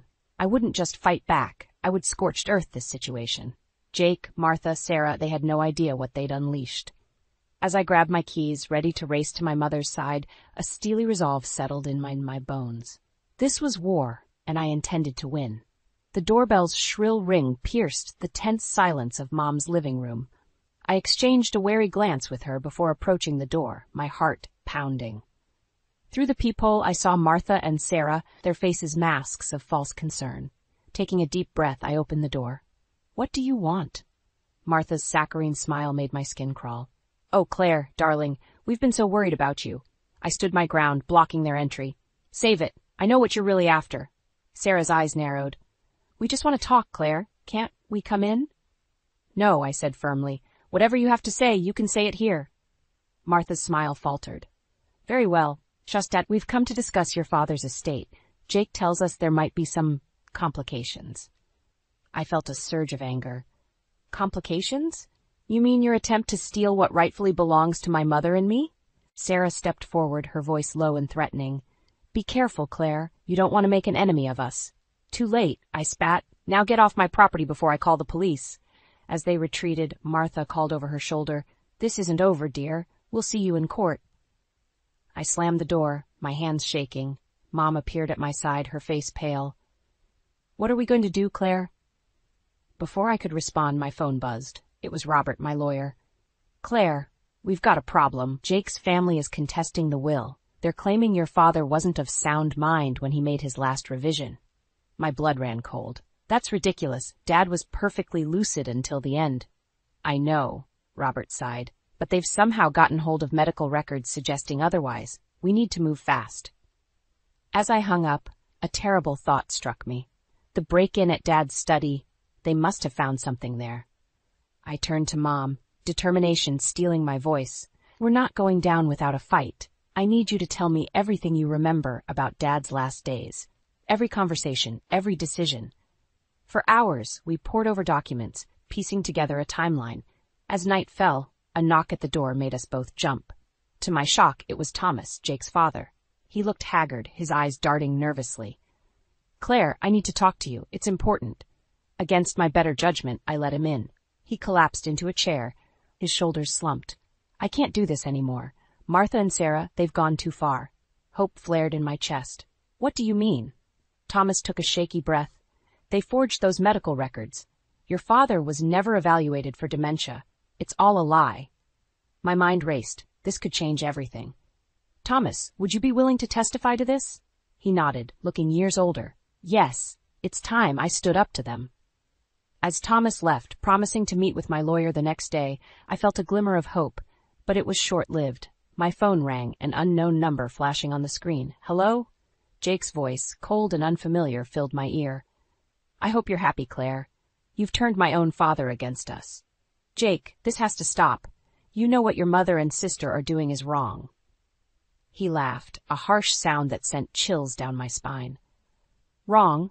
The only thing wrong here is you thinking you can win. We've got resources you can't imagine. Yeah, by the time we're done, you'll be lucky if you have a penny to your name. The line went dead, leaving me shaken. I turned to find Mom watching me, her face a mix of fear and resolve. What now? She asked softly. I squared my shoulders, a plan already forming in my mind. Now, we fight fire with fire. They want to play dirty? Fine, but they have no idea who they're dealing with. As I dialed Robert's number, ready to set our counterattack in motion, I realized this was more than just a battle over Dad's inheritance. It was a war for justice, for family, for everything I held dear. And I was ready to risk it all to win. The moving truck rumbled away, leaving Mom and me standing in front of our new home. A fresh start, miles away from the chaos Jake's family had brought into our lives. I took a deep breath, feeling a weight lift from my shoulders. Ready? Mom asked, squeezing my hand. I nodded, a smile tugging at my lips. More than ready. As we unpacked, my phone buzzed incessantly. Jake, Martha, Sarah, all leaving increasingly frantic messages. I ignored them, focusing on creating our new sanctuary. It was past midnight when a crash downstairs jolted me awake. Mom's frightened voice called out, "Claire!" Heart pounding, I grabbed the baseball bat I'd kept by my bed and crept downstairs. The sight that greeted me froze me in my tracks. Martha, Sarah, and Thomas stood in our living room, surrounded by shattered glass from the window they'd broken. Thomas looked terrified, but Martha's eyes gleamed with manic determination. "Where is it?" she hissed. "Where's Milton's will?" I raised the bat, my voice steady, despite my racing heart. "Get out of our house. Now." Sarah lunged forward, but I swung the bat, stopping inches from her face. She stumbled back, shock replacing her usual smirk. "Claire," Thomas pleaded, "this has gone too far. Let's just talk." "Shut up!" Martha snapped. She turned to me, her face contorted with rage. "You ungrateful little bitch, after everything we've done for you." A siren wailed in the distance, growing louder. Mom appeared beside me, her phone in hand. "I've called the police," she announced, her voice stronger than I'd heard in months. Panic flashed across their faces. Thomas made a dash for the broken window, but tripped, crashing into a side table. Martha and Sarah hesitated, clearly torn between fleeing and continuing their search. The choice was made for them as red and blue lights flooded the room. "Police! Hands where we can see them!" As the officers burst in, I felt a strange calm settle over me. This was it. The moment when all the lies, all the manipulation would finally come to light. Hours later, as dawn broke, I sat in our kitchen nursing a cup of coffee. The police had taken Martha, Sarah, and Thomas away in handcuffs, charged with breaking and entering, attempted theft, and a host of other crimes. Jake had shown up shortly after, wild-eyed and frantic, but instead of defending his family, he'd crumbled under questioning, admitting to his part in the scheme to steal Dad's inheritance. "Claire?" Mom's soft voice pulled me from my thoughts. "The detective wants to speak with us again." I nodded, standing up. "Let's finish this." In the living room, Detective Harris smiled warmly. "Mrs. Edith, Miss Claire, I have good news. With Thomas's confession and the evidence we found at the scene, we have more than enough to ensure Martha, Sarah, and Jake face justice." Relief washed over me, but it was tinged with sadness. What happens now? "They'll be prosecuted to the full extent of the law," he assured us. "And as for you two, you're free to live your lives without fear of further harassment." As the detective left, Mom and I stood in silence, the weight of everything that had happened settling around us. "I'm so proud of you, Claire," Mom said, her eyes glistening. "Your father would be too." I felt tears welling up. "I just wish he was here to see it." She pulled me into a hug. "He is, sweetheart. In every brave decision you've made, in every moment you've stood up for what's right, he's here." As we held each other, I realized that this wasn't just an ending. It was a beginning. We'd face the storm and come out stronger, our bond unbreakable. Later, as I stood on our new porch watching the sun set on this chapter of our lives, I felt a sense of peace I hadn't known in years. The road ahead was uncertain, but I was ready to face it. No more sacrificing my happiness for others. No more letting anyone dictate my worth. I was Claire, daughter, fighter, survivor. And this was my story, on my terms. As I turned to go inside to the warmth of the home we'd created, I smiled. The future was bright, and for the first time in a long time, I couldn't wait to see what it held. The plastic stick trembled in my hand, 2 pink lines staring back at me like accusatory eyes. After years of disappointment, this should have been a moment of joy. Instead, dread coiled in my stomach as I imagined Jake's reaction. "Alice, you've been in there for ages. What's going on?" Jake's impatient voice carried through the bathroom door. I took a deep breath, steeling myself. "Coming," I called, my voice surprisingly steady. Stepping into our bedroom, I found Jake sprawled across the bed, flicking through his phone. He barely glanced up. "Well, another negative?" I swallowed hard. "Actually, it's positive." The silence that followed was deafening. Jake's eyes snapped to mine, narrowing with suspicion. "What did you say?" "I'm pregnant, Jake." I held out the test, my hand shaking slightly. "We're going to have a baby." Jake sat up slowly, his face a mask of disbelief. "That's impossible. We've been trying for years." "I know, but—" "Did you cheat on me?" The accusation hit me like a slap. "What? No, of course not." I recoiled, hurt and anger flaring inside me. How could you even think that? Jake stood, towering over me. Well, it doesn't make sense, does it? All those fertility treatments, all that money wasted, and suddenly you're pregnant? It happens, Jake. Sometimes it just happens, he scoffed, pacing the room. Right. And I'm supposed to believe that? Yes, I cried, frustration building. Because it's the truth. This is our baby, Jake. Ours. Jake stopped, turning to face me with a cold look in his eyes. I don't want it. The words hit me like a punch to the gut. What? I said, I don't want it. His voice was flat, emotionless. Get rid of it. I stumbled back, clutching the test to my chest. No, I won't do that. Alice, be reasonable, Jake said, his tone patronizing. We're not ready for this. Our marriage is already hanging by a thread. Because of you, I shot back, finding my voice. Because you've been distant and cruel, treating me like I'm broken just because I couldn't get pregnant. Jake's face darkened. Watch it, Alice. You're getting hysterical.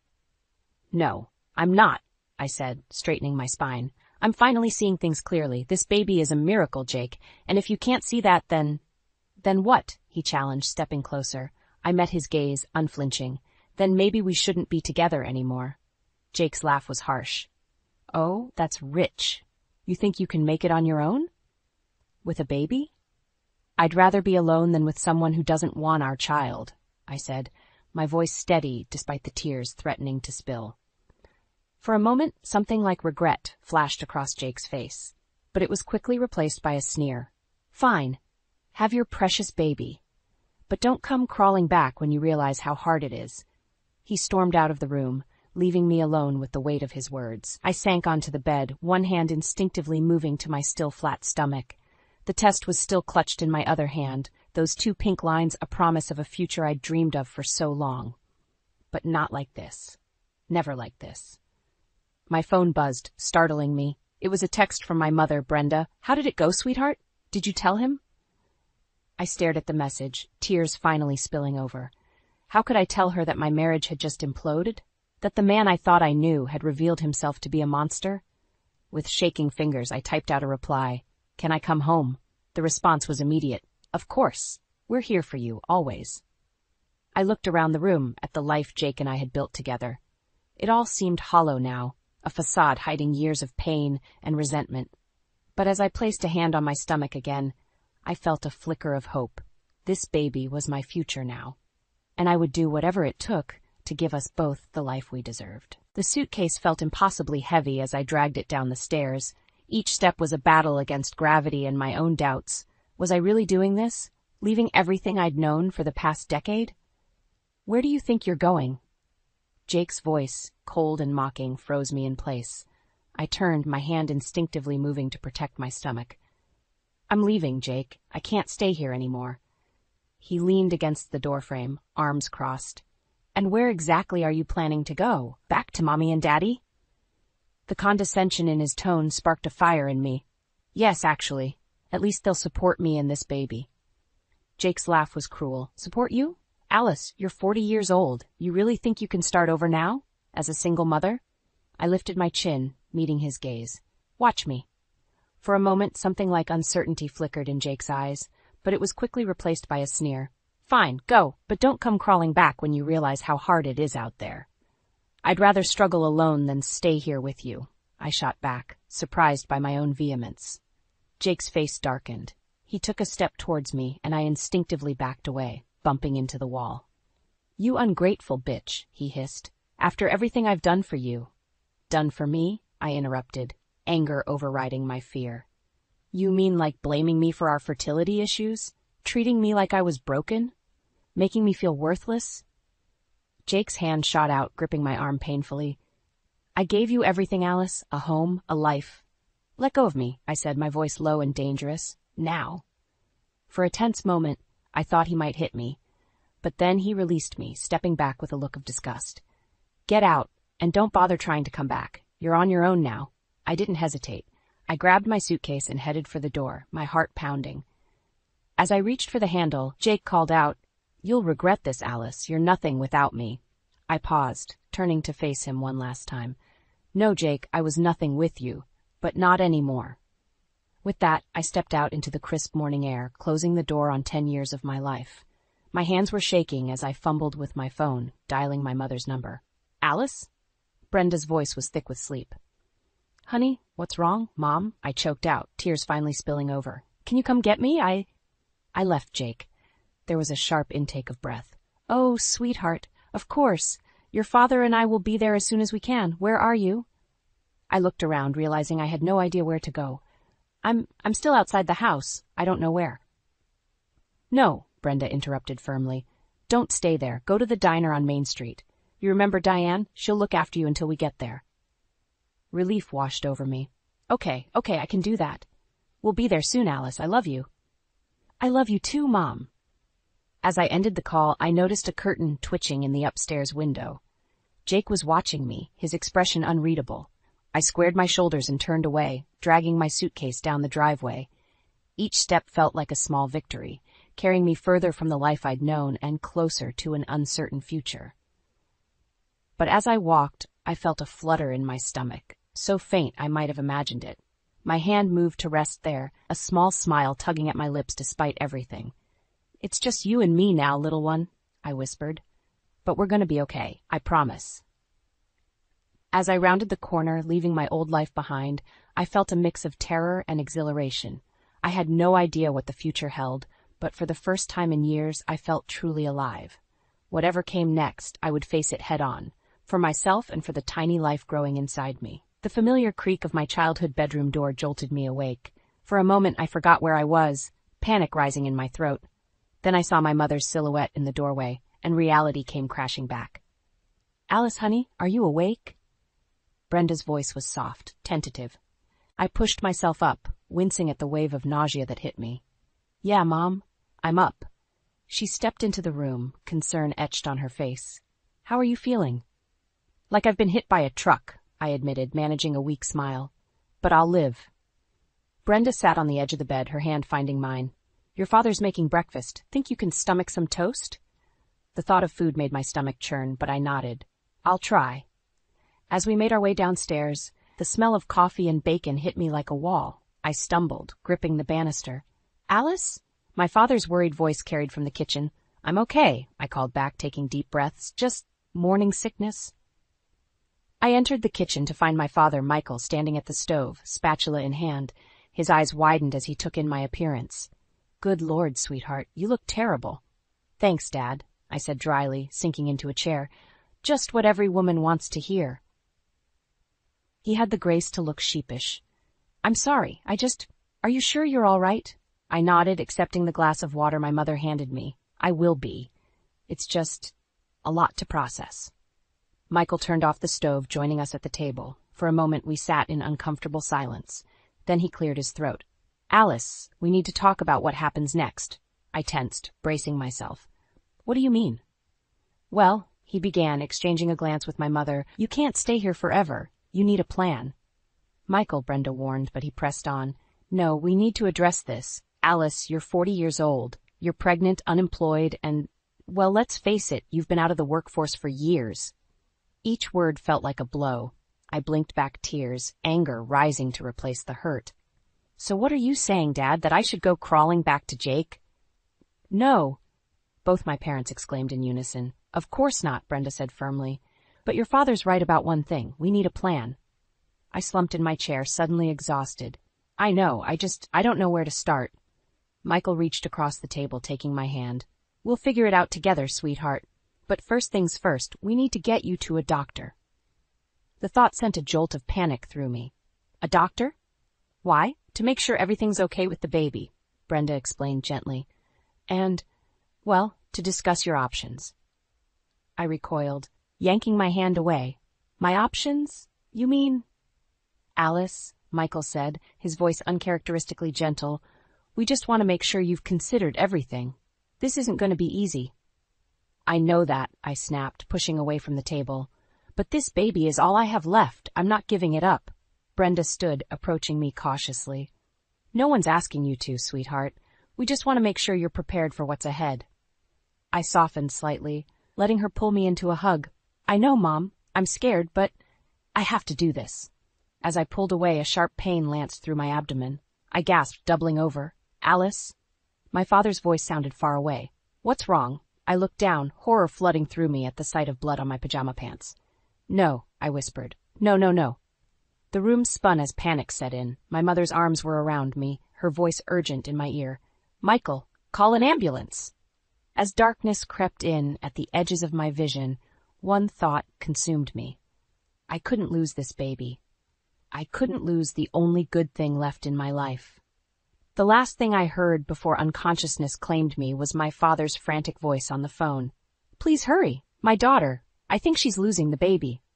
The first cry of my newborn son pierced the air, and with it, every doubt and fear I'd harbored over the past months evaporated. Tears streamed down my face as the nurse placed him in my arms, his tiny body warm against my chest. Hello, little one, I whispered, my voice thick with emotion. I'm your mom. My parents crowded around the hospital bed, their faces a mix of joy and relief.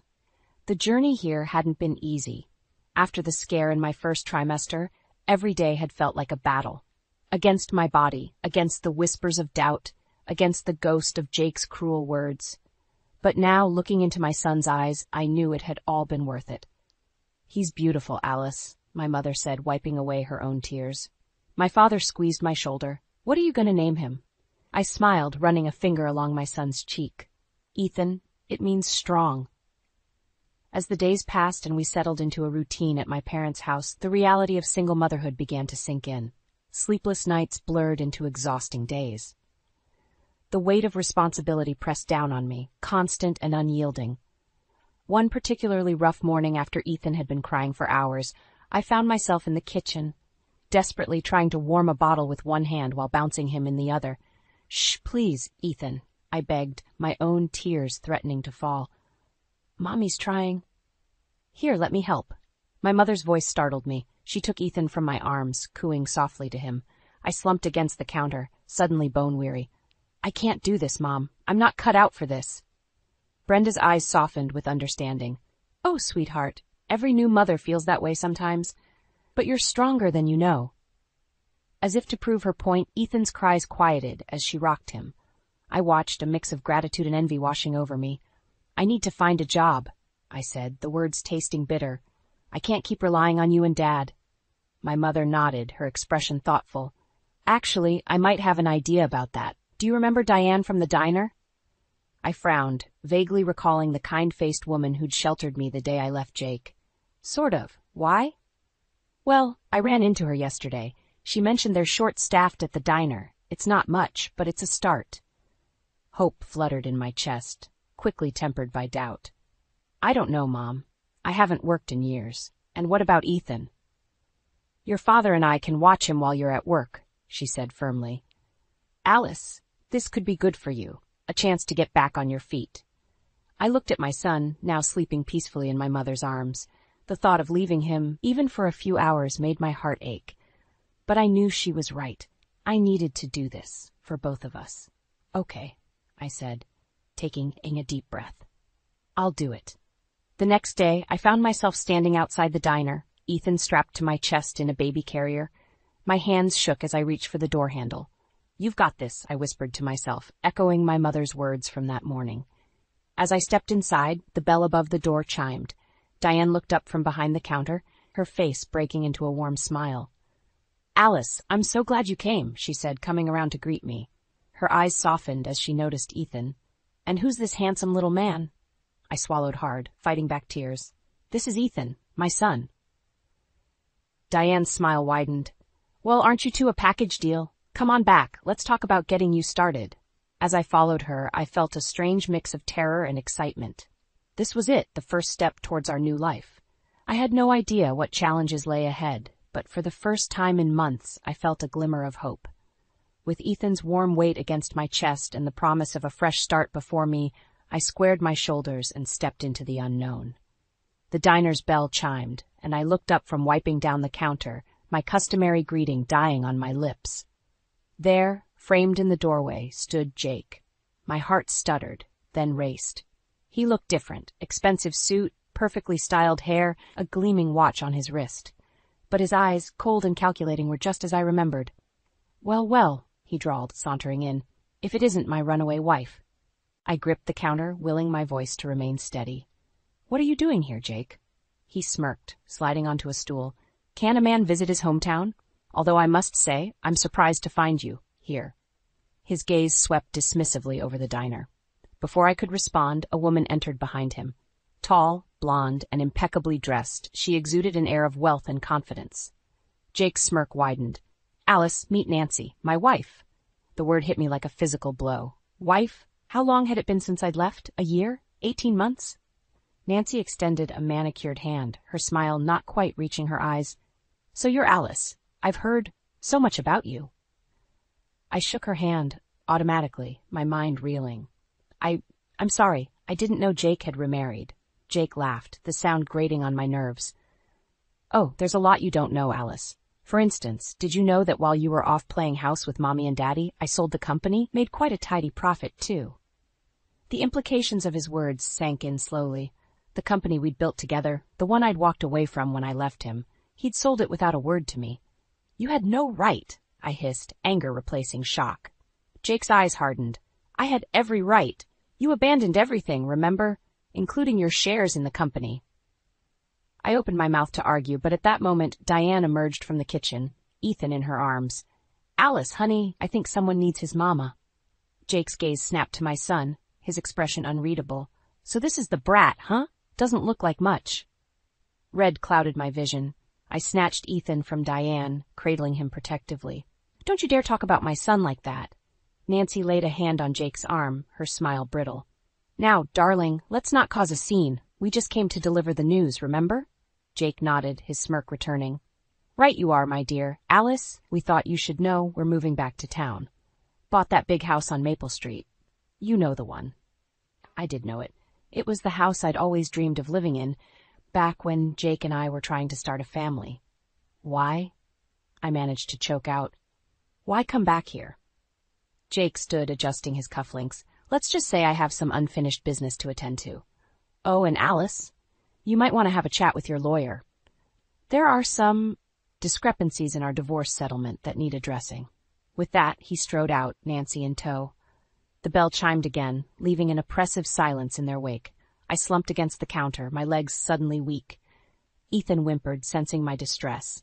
"Oh, honey," Diane said softly, coming around to support me. "Are you okay?" I shook my head, tears threatening to spill. "I don't know. I thought I was finally free of him." As I held Ethan close, inhaling his sweet baby scent, a terrible realization dawned. Jake was back, and he clearly had an agenda. Whatever game he was playing, I was woefully unprepared. But looking down at my son, I knew I couldn't run again. This was our home now, our life. I'd fought too hard to build this new reality. "Diane," I said, my voice steadier than I felt, "can you watch Ethan for a bit? I need to make a call." She nodded, understanding in her eyes. "Of course, sweetie. Take all the time you need." As I stepped outside, phone in hand, I took a deep breath. I didn't know what Jake was planning, but one thing was clear. I needed to be ready. For Ethan's sake and for my own, I had to fight back. With trembling fingers, I dialed a number I never thought I'd use again. "Hello, this is Alice Thompson. I need to speak to a lawyer. It's urgent." The manila envelope felt heavy in my hands, its contents threatening to upend my world once again. I'd been avoiding it for days, but with Jake's latest threat looming over me, I couldn't put it off any longer. Taking a deep breath, I opened it, spreading the documents across my kitchen table. As I read, my heart sank. Jake hadn't just sold the company, he'd systematically stripped it of assets before the sale, funneling millions into offshore accounts. "Oh, God," I whispered, my hands shaking. This was why he'd come back. He was covering his tracks, and I was the loose end. A knock at the door startled me. I hastily gathered the papers, shoving them back into the envelope. "Coming!" I opened the door to find Nancy standing there, looking decidedly less polished than the last time I'd seen her. "We need to talk," she said, pushing past me into the house. "Please, come in," I muttered sarcastically, closing the door. "What do you want, Nancy?" She turned to face me, her expression a mix of anger and desperation. "I want the same thing you do, to take Jake down." I blinked, sure I'd misheard. "What?" Nancy sank onto my couch, suddenly looking exhausted. "Jake's been cheating on me with multiple women, and that's not even the worst of it." My mind reeled. "The company? You know about that?" She nodded grimly. "I found out last week. He's been embezzling for years, Alice, and now he's trying to pin it all on you." The room seemed to tilt. I gripped the back of a chair to steady myself. On me? How? He's claiming you were involved in the financial decisions before you left, that you knew about the offshore accounts. Nancy's eyes met mine. He's setting you up to take the fall. A wave of nausea hit me. But that's not true. I didn't know anything about it. I believe you, Nancy said softly. That's why I'm here. I want to help. I laughed bitterly. Help? How could you possibly help? She reached into her purse, pulling out a flash drive. Because I have proof. Emails, bank statements, everything, but I can't use it without implicating myself. That's where you come in. My head spun with the implications. You want me to turn him in? Nancy nodded. It's the only way, Alice. If we don't act first, he'll destroy us both. I sank into a chair, my mind racing. Could I trust her? This woman who'd married Jake, who'd looked at me with such disdain in the diner? As if reading my thoughts, Nancy leaned forward. I know you have no reason to trust me, but think about your son, Alice. What kind of future will he have if Jake succeeds? Ethan, my beautiful boy, sleeping peacefully in the next room. The thought of him growing up with Jake's shadow looming over us made my decision for me. Okay, I said, my voice steadier than I felt. I'm in. What's the plan? Nancy's relief was palpable. We gather all the evidence, then go to the authorities. But we have to move fast. Jake's getting suspicious. As if on cue, my phone buzzed with a text. It was Jake. We need to talk. Come to the house tonight, alone. I showed Nancy the message, my heart pounding. He knows something's up. She stood, suddenly all business. This is our chance, Alice. Go to the meeting. Wear a wire. I'll be nearby with the evidence. If we can get him to confess. The enormity of what we were planning hit me. This wasn't just about money anymore. It was about justice, about securing a future for my son, about finally breaking free from Jake's influence once and for all. All right, I said, squaring my shoulders. Let's do this. As Nancy left to make preparations, I looked at the photo of Ethan on my mantel. His innocent smile steeled my resolve. Whatever happened tonight, I had to succeed, for both of us. I picked up my phone, my finger hovering over Jake's message. With a deep breath, I typed my response. I'll be there. The die was cast. In a few hours, I'd be facing Jake one last time, and this time, I wouldn't be the one walking away with nothing. My heart pounded as I approached the house on Maple Street. The grand facade, once a symbol of my dreams, now loomed like a fortress of deceit. I touched the wire hidden beneath my blouse, drawing strength from Nancy's words. Remember, we only need one confession. Jake opened the door before I could knock, his smile predatory. Alice, darling, come in. I stepped inside, fighting the urge to flee. The house was immaculate, a stark contrast to the chaos about to unfold. Drink, Jake offered, already pouring himself a whiskey. I shook my head. Let's skip the pleasantries, Jake. Why am I here? He chuckled, sinking into an armchair. Always so direct. It's one of the things I admired about you, you know. Cut the crap, I snapped, my nerves fraying. What do you want? Jake's eyes hardened. I want you to sign some papers, a simple amendment to our divorce agreement. You'll relinquish any claim to the company's assets. I forced a laugh. The company you sold without my knowledge? Why would I do that? Because, he leaned forward, voice low, if you don't, I'll make sure you never see your precious son again. Ice flooded my veins. You wouldn't dare. Jake's smile was cruel. Wouldn't I? Think about it, Alice. Who would the courts favor? The successful businessman or the unstable single mother working in a diner? Rage boiled inside me. You bastard. You set this all up, didn't you? The company, the move back here, it was all to corner me. He shrugged, unrepentant. Business is business. I couldn't let you be a loose end. And Nancy? I pressed, praying the wire was picking everything up. Does she know about your business practices? A flicker of unease crossed Jake's face. Nancy's not your concern. This is between us. I took a deep breath, steeling myself. No, Jake. This is bigger than us now. I know about the embezzlement, the offshore accounts. Did you really think you could hide it forever? Jake's composure cracked. He surged to his feet, looming over me. You don't know anything. And if you breathe a word of this to anyone, I'll... The door burst open, revealing Nancy and two stern-faced men in suits. That's enough, Jake, Nancy said, her voice ice-cold. It's over. Jake's face drained of color. Nancy, what the hell is this? One of the men stepped forward, flashing a badge. Jacob Thompson, we're with the FBI. We have some questions about your financial dealings. As the reality of the situation sank in, Jake's shock turned to fury. He lunged at me, eyes wild. "You bitch, you set me up!" I stumbled back, but before Jake could reach me, the agents had him pinned. As they read him his rights, Jake's gaze locked on mine, filled with a hatred that chilled me to the bone. "This isn't over, Alice," he snarled. "I'll destroy you for this, you and that brat of yours." As they led Jake away, my legs gave out. I sank to the floor, trembling. Nancy knelt beside me, her hand on my shoulder. "It's done," she said softly. "We did it." I nodded, unable to speak. The adrenaline was fading, leaving me hollow. We'd won, but at what cost? Outside, I could hear Jake still shouting threats as they put him in the car. Each word was a dagger, reminding me that this victory was far from clean. Nancy helped me to my feet. "Come on, let's get you home to Ethan." Ethan, my beautiful boy, the reason for all of this. As we stepped outside, the cool night air hit my face, and with it came a crushing realization. Jake's words weren't empty threats. As long as he was alive, Ethan and I would never truly be safe. I turned to Nancy, my voice barely a whisper. "What have we done?"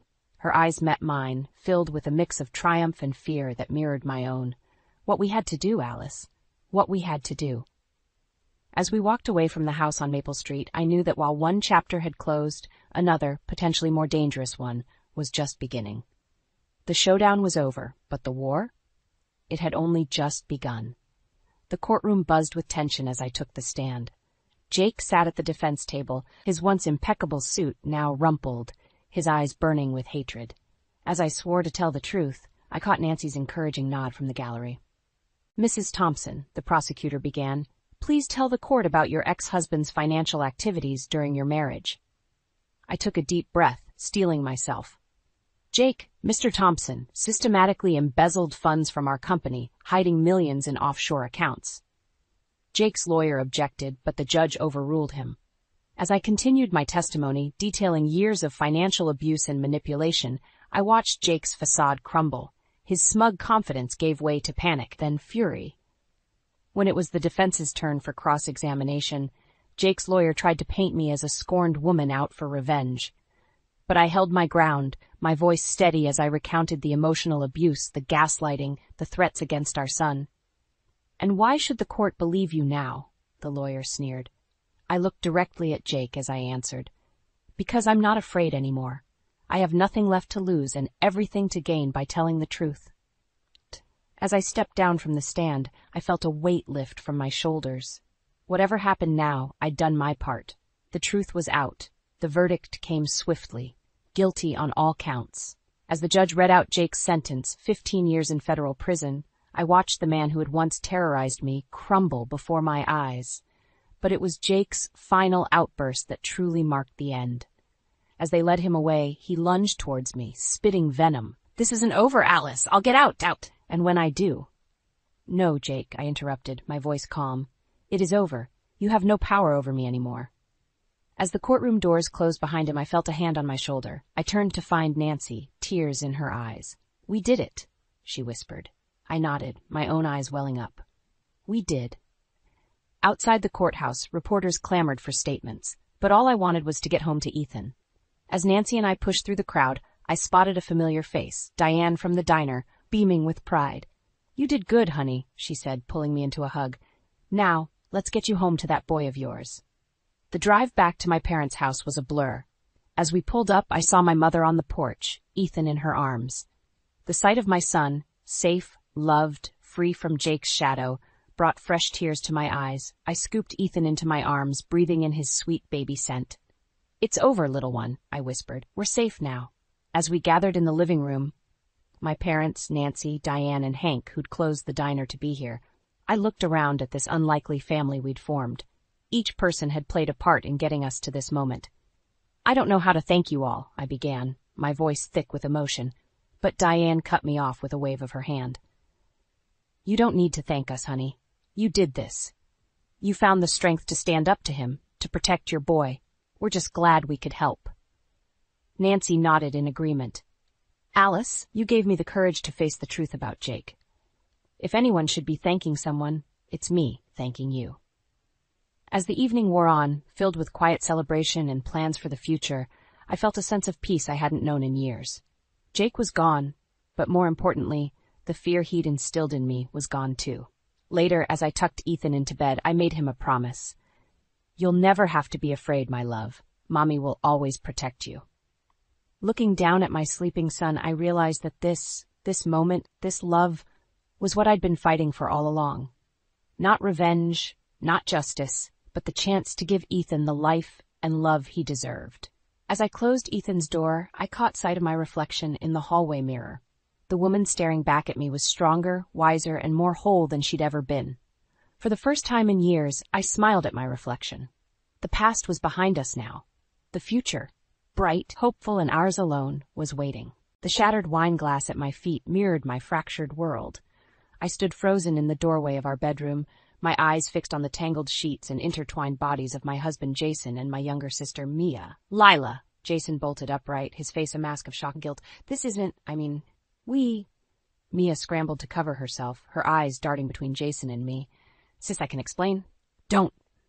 My voice was ice. "Don't you dare call me that." I turned on my heel, my mind reeling as I stumbled down the stairs. The sound of frantic footsteps and hushed arguing followed me. "Lila, wait!" Jason's voice called out, closer now. "Please, let's talk about this." I whirled around at the bottom of the stairs, my anger finally finding its voice. "Talk? You want to talk now? After I catch you in bed with my sister?" Jason reached for me, but I jerked away. "Don't touch me," I hissed. "Mom?" My daughter Alice's concerned voice came from the living room. "What's going on?" I looked at my beautiful, perceptive 17-year-old, her brow furrowed with worry. How could I shield her from this mess? "Nothing, sweetie," I lied, my voice trembling. "Just a misunderstanding." "Bullshit," Alice said, her eyes narrowing as she took in the scene. Me, shaking with rage, and her father wearing nothing but hastily donned sweatpants. Mia chose that moment to appear, wrapped in Jason's robe. Alice's eyes widened in understanding, that then hardened with disgust. "How could you?" She spat at her father and aunt. Jason ran a hand through his disheveled hair. "Alice, honey, it's complicated." "No, it's not," I cut in, finding strength in my daughter's presence. "It's actually very simple. Your father and your aunt betrayed us both." Mia stepped forward, her eyes pleading. "Lila, please, we never meant for this to happen. It just did." I laughed bitterly. "Things don't just happen, Mia. You make choices, and you two made the choice to destroy our family." "That's not fair," Jason protested weakly. "Fair?" I advanced on him, my voice rising. "You want to talk about fair? Was it fair when you promised to love and cherish me till death do us part? Was it fair when you welcomed my sister into our home, knowing full well what you were doing behind my back?" Alice moved to stand beside me, her hand finding mine and squeezing it tight. "Mom's right," she said, her voice steady. "You don't get to play the victim here, Dad." Jason's face crumpled. "I'm sorry. I'm so sorry." But his words were hollow, and we all knew it. 23 years of marriage, and this was what it had come to. Apologies that meant nothing, and a family torn apart by betrayal. "I want you both out," I said, my voice low and dangerous. "Now." "Lila, please," Mia begged. "Where am I supposed to go?" "That's not my problem anymore," I replied coldly. "You should have thought about that before you climbed into bed with my husband." Jason reached for me again, his eyes desperate. "Lila, we can work through this. We can go to counseling. We can—" "There is no we anymore, Jason," I cut him off. "Get out of my house." As Jason and Mia retreated upstairs to gather their things, I sank onto the couch, the weight of what had just happened finally hitting me. Alice sat beside me, her arm around my shoulders. "What are we going to do now, Mom?" she asked softly. I took a deep breath, trying to steady myself. "I don't know, sweetheart, but we'll figure it out together." As I heard Jason and Mia's footsteps on the stairs, a cold determination settled over me. They thought they could walk all over me, destroy everything I held dear. But they had no idea what I was capable of. This wasn't over, not by a long shot. I stood up, straightening my spine. "Alice, call Aunt Brenda. Tell her we need her help." My daughter nodded, a glimmer of understanding in her eyes. As she reached for her phone, I steeled myself for the confrontation to come. Jason and Mia had made their choices. Now it was time for me to make mine. I clutched the faded photograph, my fingers tracing the outlines of our younger selves. Jason and I, barely in our 20s, grinning at the camera with our whole lives ahead of us. How did we end up here? "Mom?" Alice's voice snapped me back to reality. Aunt Brenda's here. I tucked the photo away and headed downstairs, where my best friend waited with open arms. "Oh, honey," Brenda said, enveloping me in a hug. "I came as soon as Alice called. What happened?" I took a shaky breath. "Jason, he's been having an affair with Mia." Brenda's eyes widened. "Your sister? That bastard." "I caught them together," I said, the words still bitter on my tongue, "in our bed." "Jesus," Brenda muttered. "Where are they now?" "I kicked them out," I replied, a hint of pride creeping into my voice. Brenda squeezed my hand. "Good for you. Now, what's the plan?" I hesitated. I don't know. Everything's happening so fast." "Well, first things first," Brenda said decisively. "We need to protect your assets. Have you checked your accounts?" The thought hadn't even occurred to me. I rushed to my laptop, logging into our joint account. My heart sank as I stared at the screen. "It's empty," I whispered. "He cleaned it out." Alice gasped. "Dad wouldn't do that, would he?" But the evidence was right there in black and white. Our savings, gone. 23 years of marriage, and this was what it had come to. "That son of a bitch," Brenda hissed. "Lila, you need to call a lawyer. Now." As if on cue, my phone buzzed. Jason's name flashed on the screen. I answered, my voice cold. "What do you want?" "Lila, please," he begged. "Can we talk? I made a mistake."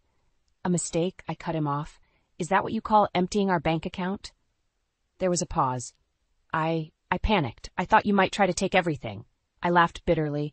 "So you decided to beat me to it? How noble of you, Jason." "It's not like that," he protested. "I love you, Lila. We can work this out." "Love?" The word tasted like ash in my mouth. "If this is your idea of love, I want no part of it." I hung up, my hand shaking. Brenda and Alice watched me, concern etched on their faces. "He says he loves me," I said, my voice hollow. "After everything he's done." Brenda snorted. "Men. They think I love you is some magic phrase that fixes everything." Alice sat beside me, her young face serious. "Mom, what are we going to do about money?" Reality crashed down on me.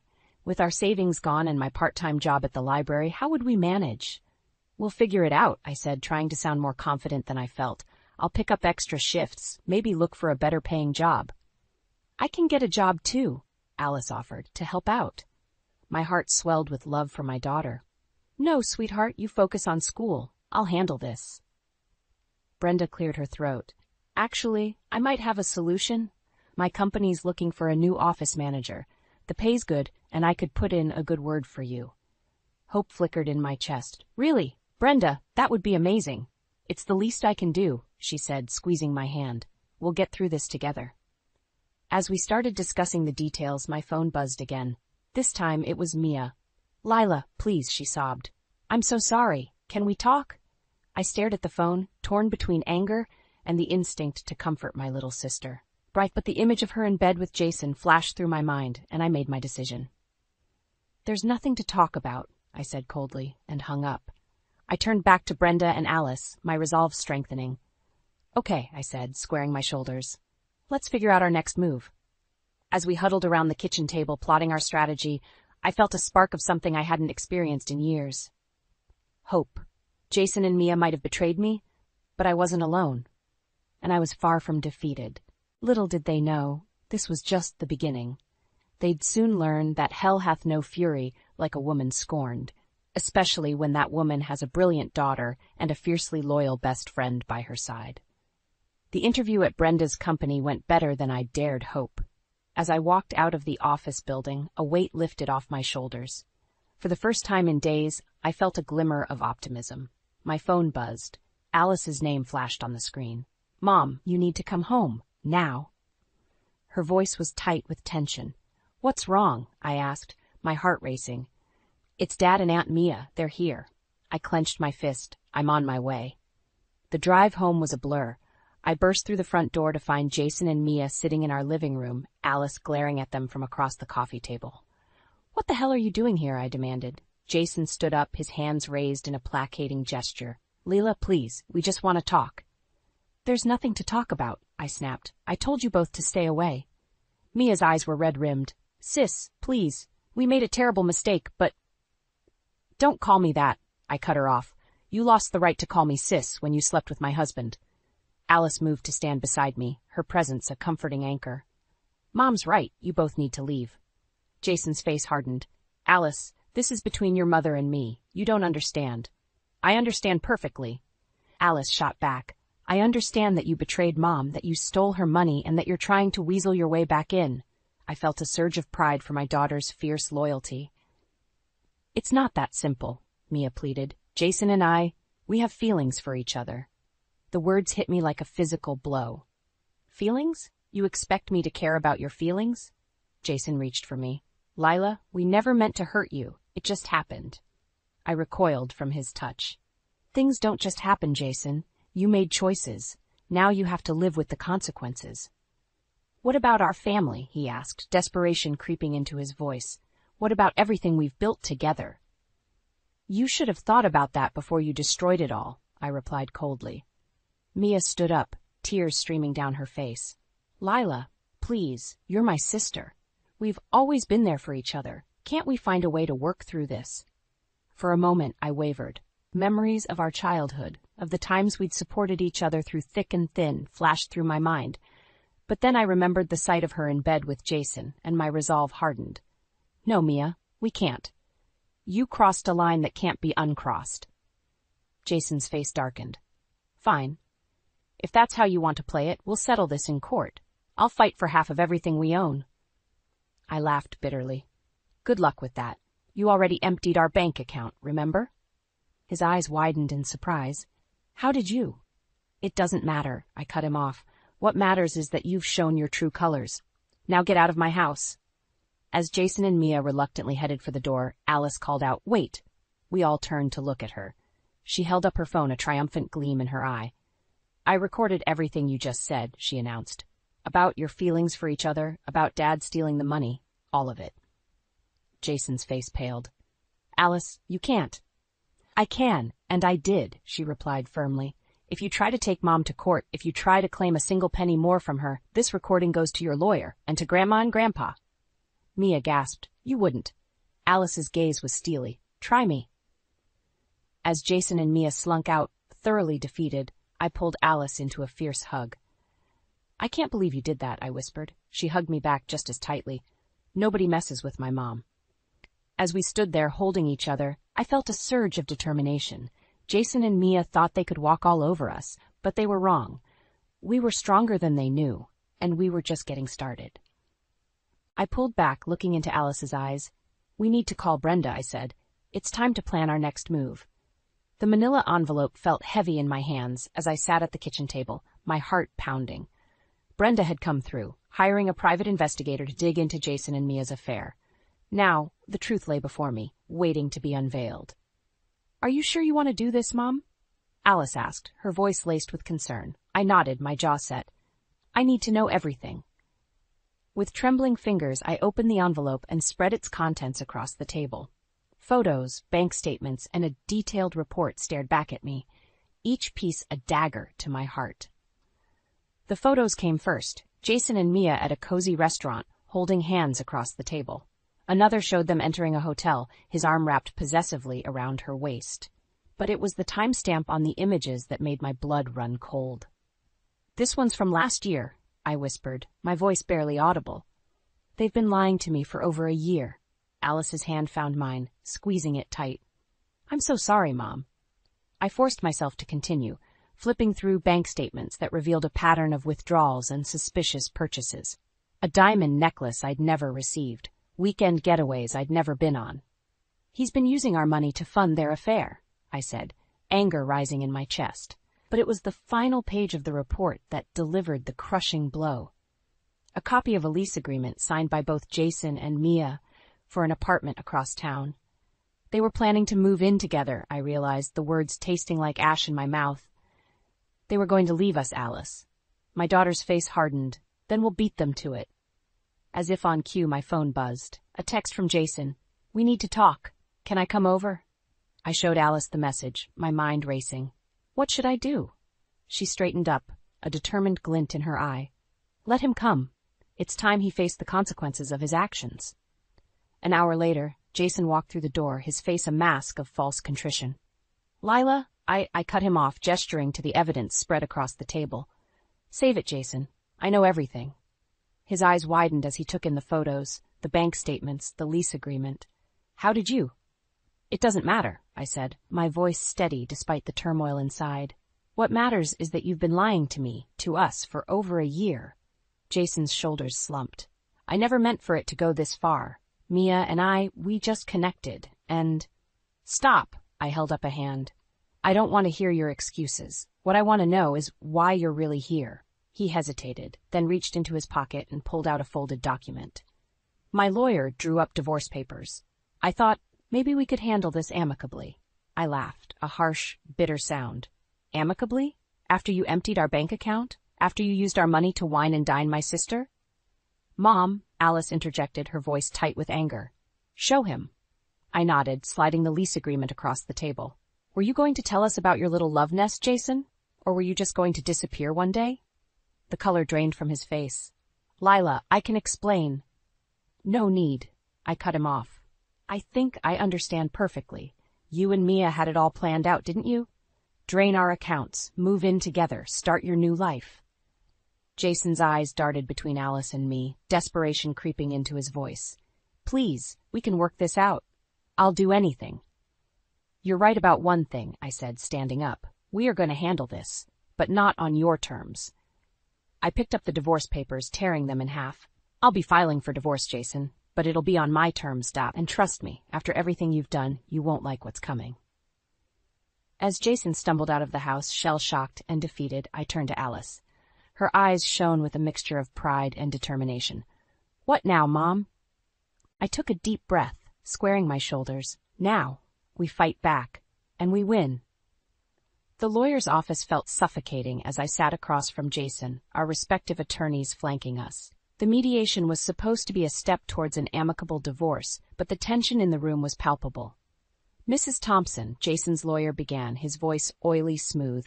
My client is willing to be generous in the division of assets, given the circumstances of your separation.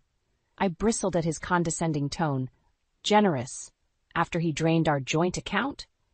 Jason had the decency to look ashamed, but his lawyer pressed on. Mr. Thompson is prepared to offer a 50-50 split of all remaining assets, including the house and his retirement fund. My attorney, a sharp-eyed woman named Karen, leaned forward. And what about the money Mr. Thompson withdrew without my client's knowledge? Jason's lawyer waved a dismissive hand. Water under the bridge. We're here to move forward, not dwell on the past. I felt my blood begin to boil, but Karen's steady presence kept me grounded. We'd prepared for this. Actually, Karen said, sliding a folder across the table, we have some concerns about Mr. Thompson's financial disclosures. As Jason and his lawyer pored over the documents, I watched their faces change. Shock, then anger, then fear flitted across Jason's features. Where did you get this information? His lawyer demanded. Karen's smile was razor-sharp. Let's just say Mrs. Thompson has friends in high places. Now shall we discuss the real numbers? What followed was a brutal dissection of Jason's hidden assets, accounts I'd never known about, investments made behind my back, and a startling revelation about his true income. You've been hiding money for years, I said, my voice barely above a whisper. All those times you said we couldn't afford things for Alice, for our future. Jason couldn't meet my eyes. Leela, I can explain. Save it, I snapped. I think you've done enough talking. As the meeting dragged on, the full extent of Jason's deception became clear. He'd been squirreling away money for years, building a nest egg I'd known nothing about, and now he wanted to claim half of our visible assets on top of it all. This changes everything, Karen said as we left the office. With this evidence, we can push for a much more favorable settlement. I nodded, my mind reeling. What's our next move? We go on the offensive, she replied. File for divorce immediately, citing financial infidelity along with the affair. We'll freeze all assets and demand a full accounting. As I drove home, my emotions warred within me. Anger at Jason's betrayal, fear for our financial future, and a growing determination to come out on top. Alice was waiting when I arrived, her face anxious. How did it go? I sank onto the couch, suddenly exhausted. Your father's been lying about more than just the affair. He's hidden money from us for years. Her eyes widened. What are we going to do? Fight, I said, my resolve strengthening. We're going to fight with everything we've got. Just then my phone buzzed. A text from Mia. Please, can we talk? There's something you need to know. I stared at the message, torn between curiosity and lingering anger. What more could she possibly have to say? Mom? Alice's voice pulled me back. What is it? I showed her the text, watching as her brow furrowed. Are you going to meet her?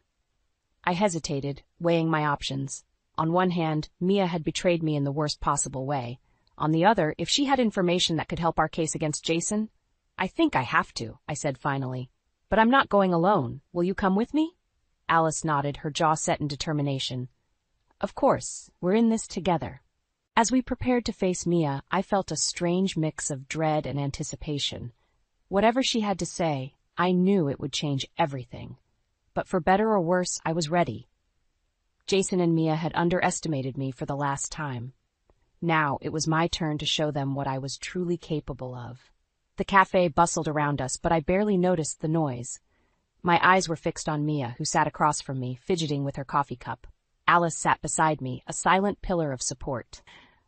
I'm glad you came, Mia said, her voice barely above a whisper. There's something you need to know about Jason. I steeled myself. What is it? Mia took a deep breath. He's been embezzling from his company. That's where all the extra money has been coming from. The world seemed to tilt on its axis. What? How do you know this? He told me, Mia admitted, shame coloring her cheeks. He said it was to build a better life for us. But Lila, I think he's in deep trouble. The company's starting to investigate. My mind raced. This changed everything, not just for our divorce, but for Jason's entire future. And by extension, Alice's. Why are you telling me this now? I demanded, Mia's eyes filled with tears. Because I realized what a horrible mistake I've made. Jason, he's not the man I thought he was, and I've ruined everything for a lie. Part of me wanted to reach out to comfort my little sister, but the wound was still too raw. You're right, I said coldly. You have ruined everything, but thank you for telling me. As we left the cafe, Alice grabbed my arm. Mom, what are we going to do? I squared my shoulders. We're going to see Brenda. Now. An hour later, we sat in Brenda's living room, laying out everything we'd learned. Her face grew grimmer with each revelation. Lila, honey, this is serious, she said. If Jason goes down for embezzlement, it could affect you and Alice too. They might try to seize assets, even if they're in your name. Panic clawed at my throat. What can we do? Brenda leaned forward, her eyes intense. I have a friend in the DA's office. If we move fast, we might be able to get ahead of this. But Lila, it means turning Jason in. The weight of the decision pressed down on me. Turn in my husband, the father of my child? But if I didn't, we could lose everything. Mom, Alice said softly, I think we have to do it. Dad made his choices. We shouldn't have to pay for them. I nodded, feeling a strange mix of resolve and heartbreak. You're right. Let's do it. The next few days were a whirlwind. Meetings with lawyers, late-night strategy sessions with Brenda, and tense conversations with Alice about our uncertain future. Through it all, I felt like I was walking a tightrope, one misstep away from disaster. Then, on a rainy Tuesday morning, it all came crashing down. I was at my new job, the one Brenda had helped me get, when my phone exploded with notifications. News alerts, texts from friends, and a frantic call from Alice. Mom, turn on the TV, she said, her voice shaking. They've arrested Dad. I rushed to the break room where a small crowd had already gathered around the television. There, in vivid color, was Jason being led out of his office in handcuffs. The ticker at the bottom of the screen screamed, "Local businessmen arrested for embezzlement." My coworkers turned to stare at me, their faces a mix of pity and curiosity. I felt exposed, raw, as if my entire life was being broadcast for the world to see. As I stumbled back to my desk, my phone buzzed again. A text from an unknown number. How could you do this to me? To us? You'll regret this, Lila. I swear you will. Jason. Even now, he was trying to intimidate me, to make me feel guilty for his crimes. I sank into my chair, overwhelmed by the magnitude of what had just happened. We'd set this in motion. Alice and I. We'd chosen to fight back, to protect ourselves. But as the reality of our new situation settled in, I couldn't help but wonder. At what cost? My hands shook as I picked up my phone to call Alice. Whatever came next, we'd face it together. We had to, because now, more than ever, we were all we had left. The courtroom felt suffocating as I sat beside my lawyer, watching Jason in his orange jumpsuit. The past few weeks had been a whirlwind of legal meetings, press conferences, and sleepless nights. Now it all came down to this moment. "Your Honor," the prosecutor began, "the state has overwhelming evidence of Mr. Prowl Thompson's embezzlement. We're prepared to offer a plea deal." Jason's lawyer leaned in, whispering urgently. I watched as Jason's face crumpled, then hardened. He nodded once, decisively. "Your Honor," his lawyer said, standing, "my client wishes to change his plea to guilty." A collective gasp rippled through the courtroom. I felt Alice's hand tighten around mine as the judge accepted the plea and set a date for sentencing. As we left the courthouse, reporters swarmed us. "Mrs. Thompson, how do you feel about your husband's guilty plea? Did you know about the embezzlement? What about your sister's involvement?" I pushed through the crowd, my heart pounding. Alice and I barely made it to the car before breaking down. "It's over," I whispered, holding my daughter close. "It's finally over." But it wasn't. Not really. The next morning, I woke to a flurry of text messages from Brenda. "Turn on the news. Now." I fumbled for the remote, my blood running cold as I saw Mia's face on the screen. "I was manipulated," she was saying, tears streaming down her face. "Jason Thompson used me, just like he used everyone else. I had no idea about the embezzlement. I'm as much a victim as anyone." Rage boiled inside me. How dare she play the victim after everything she'd done? My phone buzzed again. This time, it was Mia herself. "Lila, please, I know you're angry, but I need your help. Jason's lawyers are coming after me. They're saying I was complicit. I could lose everything." I stared at the message, torn between lingering anger and a lifetime of sisterly instinct. Before I could respond, another crisis hit. An email from my bank. "Urgent notice, account frozen." Panic clawed at my throat as I called the bank. "I'm sorry, Mrs. Thompson," the manager said, his voice tinged with pity. "It's a court order. All assets connected to your husband are being investigated." I hung up, my mind reeling. Our savings, our future, all of it was in jeopardy. Alice found me an hour later, still staring blankly at my phone. "Mom, what's wrong?"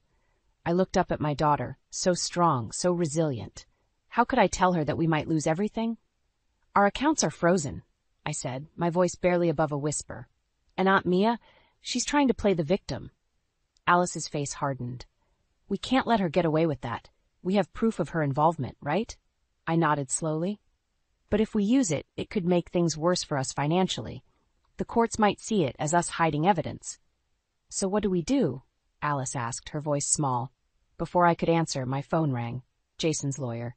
"Mrs. Thompson," he said, his voice oily smooth. "My client would like to speak with you. He says he has a proposition that could solve all your problems." I felt a chill run down my spine. "What kind of proposition?" "One that could clear your accounts, keep you out of the investigation, and ensure a comfortable future for you and your daughter. All he asks is that you stand by him publicly. Paint a picture of a loving, supportive wife who knew nothing of his misdeeds." The offer dangled before me, tempting in its simplicity. With one public statement, I could secure our future. "But at what cost? I'll think about it," I said, my voice trembling. As I hung up, I caught sight of my reflection in the mirror. The woman staring back at me looked tired, beaten down.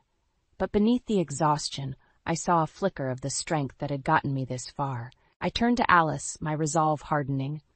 "We're not giving up," I said firmly. "Not now, not ever." But as the words left my mouth, I couldn't shake the nagging doubt. In the face of financial ruin, betrayal from all sides, and a future more uncertain than ever, had I finally reached my breaking point? Or would this be the moment that defined who I truly was? The visiting room at the prison felt cold and sterile as I sat across from Jason, his orange jumpsuit a stark reminder of how far we'd fallen. His eyes, once so familiar, now seemed like those of a stranger. "Lila," he began, his voice hoarse. "Thank you for coming. I need your help."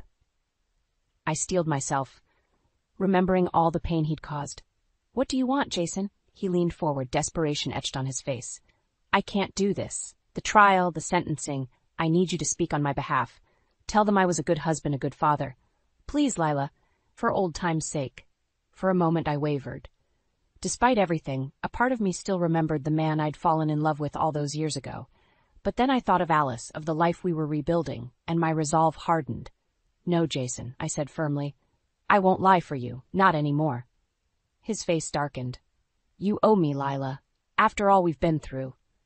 I don't owe you anything, I cut him off. You made your choices. Now you have to live with them.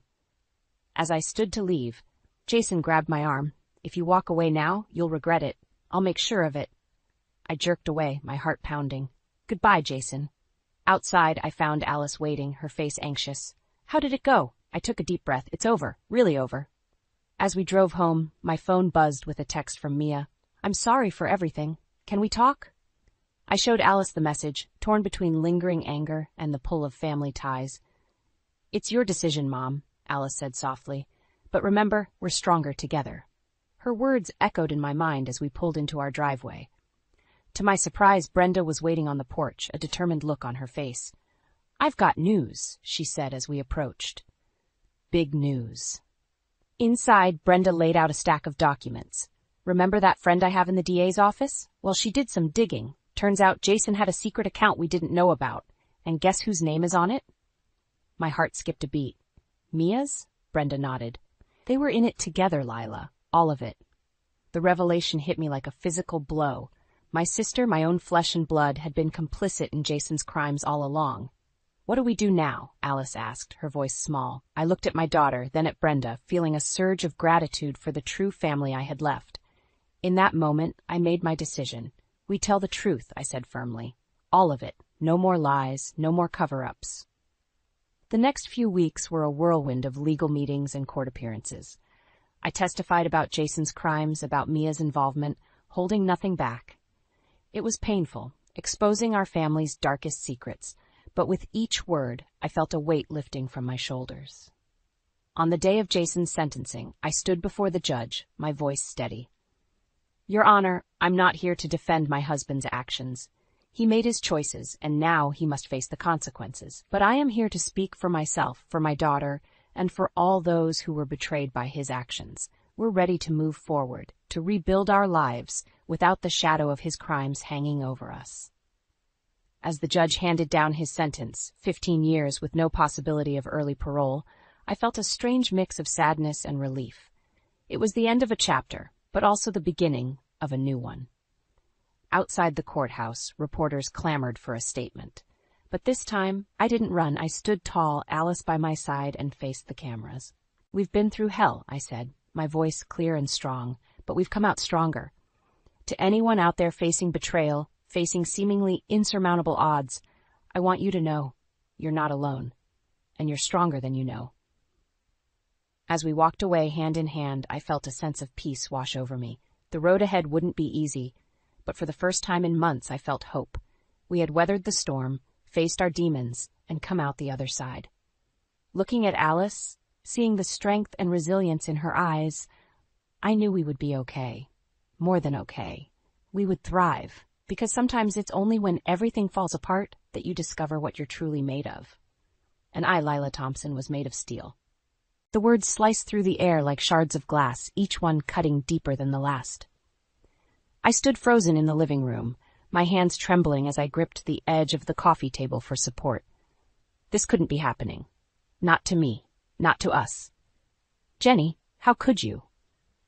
Richard's voice was laced with disappointment and anger. My mother has done nothing but welcome you into our home, and this is how you repay her? I turned to face my husband, searching his eyes for any sign of the man I'd fallen in love with. But all I saw was a stranger, his face contorted with rage. Richard, please, I whispered, my voice barely audible. You don't understand. I would never. Save it, Jenny, Patricia interrupted, her voice dripping with venom. She stood beside Richard, her hand resting possessively on his arm. We've seen how you've been treating me. The constant criticism, the snide remarks, the way you exclude me from family decisions. I shook my head vehemently, struggling to find the words to defend myself. That's not true. Patricia, you know that's not true. Richard stepped forward, his jaw clenched. I've seen it with my own eyes, Jenny. The way you roll your eyes when Mom speaks, how you conveniently forget to include her in our plans. It stops now. My mind raced, trying to make sense of their accusations. How had everything gone so wrong? Just yesterday, we were laughing over dinner, sharing stories, and making plans for the future. And now, I don't understand, I said, my voice cracking. Richard, we've always been honest with each other. You know me. You know I would never intentionally hurt anyone, especially your mother. Patricia let out a dramatic sigh. Oh, spare us the innocent act, Jenny. We're not blind. You've been trying to drive a wedge between Richard and me since day one. I turned to Richard, desperation clawing at my chest. Honey, please, you have to believe me. I love you. I love our family. Why would I do anything to jeopardize that? For a moment, I saw a flicker of doubt in Richard's eyes, but it vanished as quickly as it appeared, replaced by a steely resolve. I'm sorry, Jenny, but I can't ignore what I've seen. Mom's right. This has to stop. The room began to spin, and I felt my knees buckle. This couldn't be happening. How had my perfect life crumbled so quickly? What are you saying? I managed to choke out. Richard's voice was cold, detached. I think it's best if you leave for a while. Give us all some space to think things through. The words hit me like a physical blow. Leave. Richard, this is our home. Where am I supposed to go? Patricia's lips curled into a triumphant smile. I'm sure you'll figure something out, dear. You've always been so resourceful.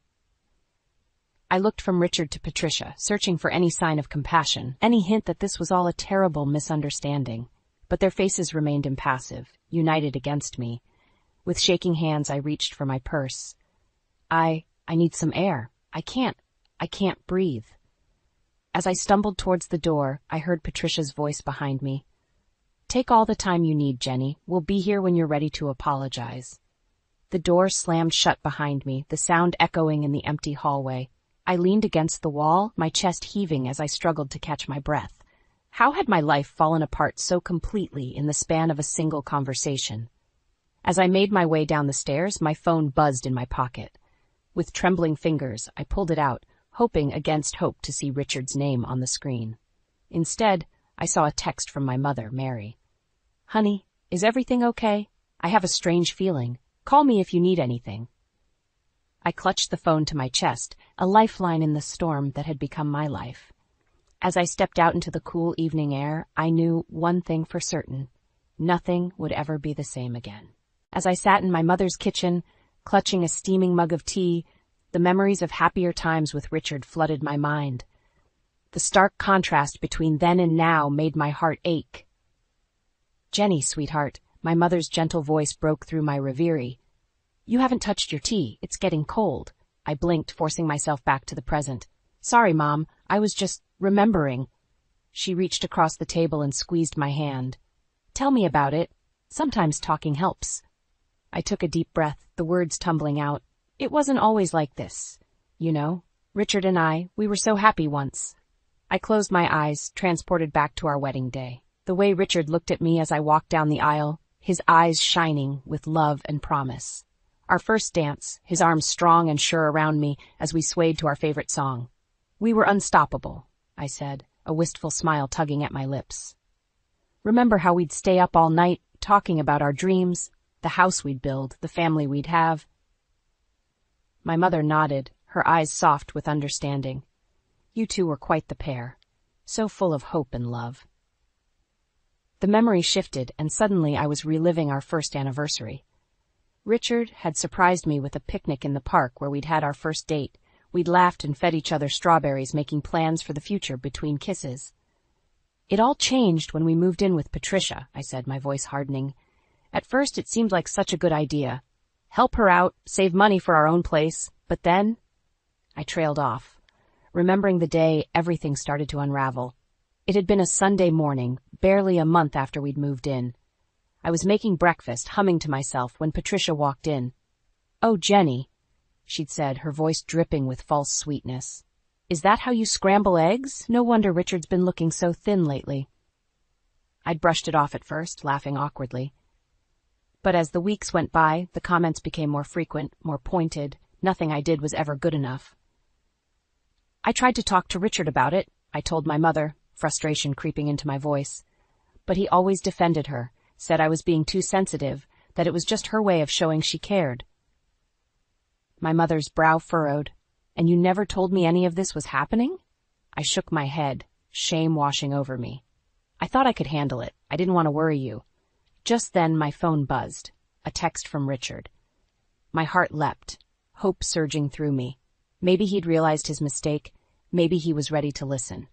But as I read the message, that hope crumbled to dust. Jenny, I need you to come back and apologize to Mom. This has gone on long enough. I stared at the screen, disbelief turning to anger. He wants me to apologize, I said, my voice shaking. After everything she's done, after the way they treated me, he wants me to apologize. My mother's face hardened. Oh, honey, I think it's time we had a serious talk about what's been going on in that house. As I began to recount the full extent of Patricia's behavior, the constant criticism, the subtle manipulations, the way she'd slowly but surely driven a wedge between Richard and me, I felt something shift inside me. The hurt and confusion were still there, but alongside them, a new emotion was taking root. Determination. Mom, I said, my voice stronger than it had been in months. I think I need a lawyer. My mother nodded, a fierce pride in her eyes. That's my girl. It's time to fight back. As I picked up my phone to make the call, I caught sight of my reflection in the window. The woman staring back at me wasn't the broken, confused person who'd fled her home yesterday. This woman had fire in her eyes and steel in her spine. Patricia and Richard had no idea what was coming. I stood in Patricia's immaculate kitchen, my hands submerged in soapy water as I scrubbed at a stubborn pot. The sound of the front door opening made me tense, but I forced myself to keep working. It was probably just Richard coming home from work. Jenny? Patricia's shrill voice called out. Where are you? I closed my eyes, took a deep breath, and plastered on a smile. In the kitchen, Patricia. She bustled in, her eyes immediately scanning the room. Oh, you're doing the dishes. How quaint. I bit my tongue, focusing on the task at hand, just trying to keep things tidy. Patricia moved closer, peering over my shoulder. You know, dear, there's a certain technique to getting those pots really clean. Here, let me show you. Before I could protest, she shouldered me aside, plunging her hands into the water. You see, you need to use a bit more elbow grease. Like this. I watched as she scrubbed vigorously, water splashing onto my shirt. I think I had it under control, Patricia, she laughed, a high, tinkling sound that set my teeth on edge. Oh, Jenny, there's no shame in admitting you need help. After all, not everyone grows up learning proper housekeeping skills. The implication in her words was clear, and I felt my cheeks burn. I'm perfectly capable of cleaning a pot, thank you. Patricia turned to me, her eyes wide with mock innocence. Of course you are, dear. I'm just trying to help. After all, I want my son to have a comfortable home. I opened my mouth to retort, but the words died on my lips as Richard walked in. Hey, what's going on in here? Patricia's demeanor changed instantly. Oh, Richard, I was just showing Jenny a few housekeeping tips. You know how I love to pass on my knowledge. Richard smiled, oblivious to the tension in the room. That's great, Mom. Jenny's lucky to have you to learn from. I felt something snap inside me. Actually, Richard, your mother was just about to start on dinner, Patricia interrupted smoothly. Jenny, why don't you finish up those dishes while Richard and I catch up? As they left the kitchen, arm in arm, I gripped the edge of the sink, my knuckles turning white. This couldn't go on. I had to say something. Later that evening, I found Richard alone in our bedroom. Can we talk? He looked up from his phone, frowning slightly. Sure. What's up? I took a deep breath, steeling myself. It's about your mother. I think there's been some misunderstandings between us. Richard's frown deepened. What do you mean? Well, sometimes the things she says, they come across as a bit critical. He sighed, shaking his head. Jenny, we've been over this. Mom's just trying to help. She doesn't mean anything by it. But Richard, today in the kitchen. Look, he cut me off, his voice tinged with frustration. I know it's an adjustment living with Mom, but she's family. Well, can't you just try a little harder to get along? I felt like I'd been slapped. Try harder? Richard, I've been trying. But your mother? Enough. Richard's voice was sharp. I'm tired of hearing you complain about Mom. She's been nothing but kind to you. Maybe you're the one with the problem. Tears stung my eyes as I stared at my husband, this man I barely recognized anymore. How can you say that? Don't you see what's happening? But Richard had already turned away, his attention back on his phone. I think you need to do some serious thinking, Jenny, about your attitude and about this family. I stumbled out of the room, my mind reeling. As I passed Patricia's door, I heard her voice, low and smug. I told you, Richard, she's never been good enough for you. In that moment, something inside me hardened. This wasn't just about dishes or housekeeping tips anymore. This was war, and I was done playing nice. I paced the length of our bedroom, my mind racing. The conversation with Richard last night had left me feeling more alone than ever. How could I make him see the truth about his mother? I needed a plan. A soft knock at the door interrupted my thoughts. "Jenny, are you decent?" Patricia's saccharine voice called out. I gritted my teeth. "Come in, Patricia." She glided into the room, a picture of innocence in her floral dress. "I thought we could have a little chat, just us girls." "About what?" I asked, wary of her sudden friendliness. Patricia perched on the edge of the bed, smoothing her skirt. "I couldn't help but overhear your discussion with Richard last night. I think there's been a misunderstanding." I crossed my arms, steeling myself. "Is that so?" "Oh, yes," she nodded emphatically. "You see, I only want what's best for both of you. Richard's happiness is my top priority." "And what about my happiness?" I countered. Patricia's eyes narrowed for a split second before her smile returned. "Of course, dear. That's why I think it's time we cleared the air. Why don't you tell me what's really bothering you?"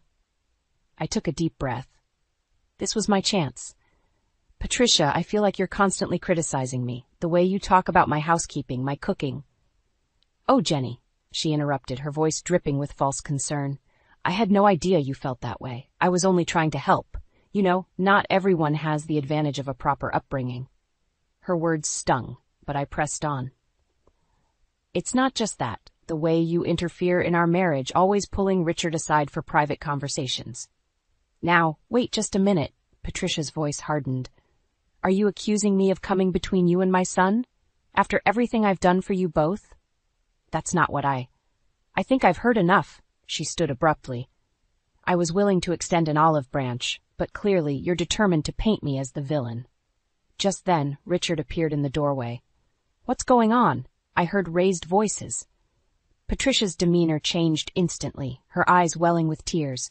"Oh, Richard, I was just trying to make peace with Jenny, but she accused me of trying to ruin your marriage." Richard's face darkened as he turned to me. "Is this true, Jenny?" I felt trapped, cornered by their united front. "No, I mean yes, but not like that. I was trying to explain how I felt." "How you felt?" Richard's voice rose. "How about how my mother feels being attacked in her own home?" "Richard, please," I pleaded. "Just listen to me for once. Your mother—" "That's enough!" he roared. "I've had it with your constant complaints about Mom. She's bent over backward to welcome you into this family, and this is how you repay her." Patricia sniffled dramatically. "It's all right, Richard. I'm sure Jenny didn't mean—" "No, Mom," Richard cut her off. "This has gone on long enough." He turned to me, his eyes cold. "Jenny, I think you need to leave. Now." The world seemed to tilt on its axis. "What? Richard, you can't be serious." "I've never been more serious," he said, his voice flat. "Pack a bag. I want you out of this house in an hour." As he stormed out, Patricia lingered in the doorway. For a moment, her mask slipped, and I saw the triumph in her eyes. "I told you, Jenny. A mother always knows best." With shaking hands, I began to throw clothes into a suitcase. This couldn't be happening. How had everything fallen apart so quickly? As I zipped up the bag, my eyes fell on a framed photo of Richard and me on our wedding day. The happiness in our faces seemed to mock me now. I picked up the frame, my finger tracing Richard's smile. In that moment, I made a decision. This wasn't over. I wouldn't let Patricia win.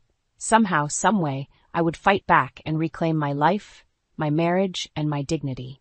With one last look around the room that had been my sanctuary, I squared my shoulders and walked out, leaving behind the broken pieces of my old life and stepping into an uncertain future. The fluorescent lights of the supermarket buzzed overhead as I wandered aimlessly through the aisles. These brief escapes had become my lifeline, a temporary reprieve from the suffocating atmosphere at home.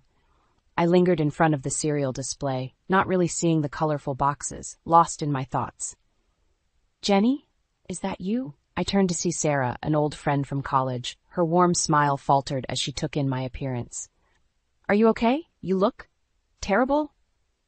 I supplied with a weak laugh. "It's been a rough few weeks." Sarah's brow furrowed with concern. "Do you want to grab a coffee? You look like you could use someone to talk to."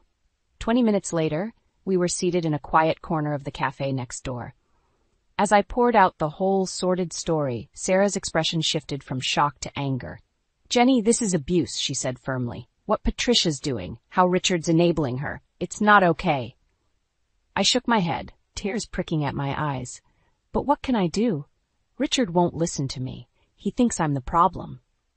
Sarah reached across the table, squeezing my hand. "You need to get out of there, Jen. This isn't healthy for you." But where would I go? The thought of leaving, of giving up on my marriage, made my chest tighten. "You could stay with me for a while," Sarah offered, "just until you figure things out." As tempting as the offer was, the thought of leaving felt like admitting defeat. "I can't just give up," I said softly. "I love Richard. We built a life together." Sarah's eyes softened with understanding. "I know you do, but sometimes love isn't enough, especially when it's one-sided." Our conversation was interrupted by my phone buzzing. A text from Richard. "Where are you? Mom's waiting to start dinner." I sighed, the weight of reality settling back on my shoulders. "I have to go," I told Sarah, gathering my things. She stood, pulling me into a tight hug. "Promise me you'll think about what I said, and call me anytime, day or night, if you need anything." I nodded, grateful for her support, and headed back to the house that no longer felt like home. As I walked through the front door, Patricia's voice rang out from the kitchen. "Finally! We were beginning to think you'd run off." I bit back a retort, forcing a smile as I entered the room. Richard was setting the table, barely glancing up as I came in. "Sorry I'm late," I said, moving to help with dinner preparations. "I ran into an old friend at the store." Patricia's eyes narrowed. "Oh, and who might that be?" "Just Sarah from college," I replied, trying to keep my voice light. "We got caught up chatting." Patricia hummed, her tone disapproving. "Well, I suppose some people have time for idle gossip. Others of us prefer to focus on family."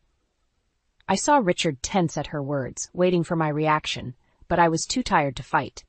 "You're right, Patricia. It won't happen again." As we sat down to eat, the tension in the room was palpable. Richard and Patricia chatted about their day, barely acknowledging my presence. I pushed food around my plate, my appetite gone. "Jenny," Patricia's sharp voice cut through my thoughts. "Aren't you going to eat? After all the effort I put into cooking." I looked up, meeting her challenging gaze. In that moment, something inside me snapped. "Actually, Patricia, I'm not feeling well, if you'll excuse me." I stood abruptly, my chair scraping against the floor. Richard finally looked at me, his expression a mix of confusion and annoyance. "Jenny, what?"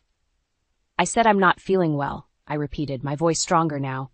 "I'm going to lie down."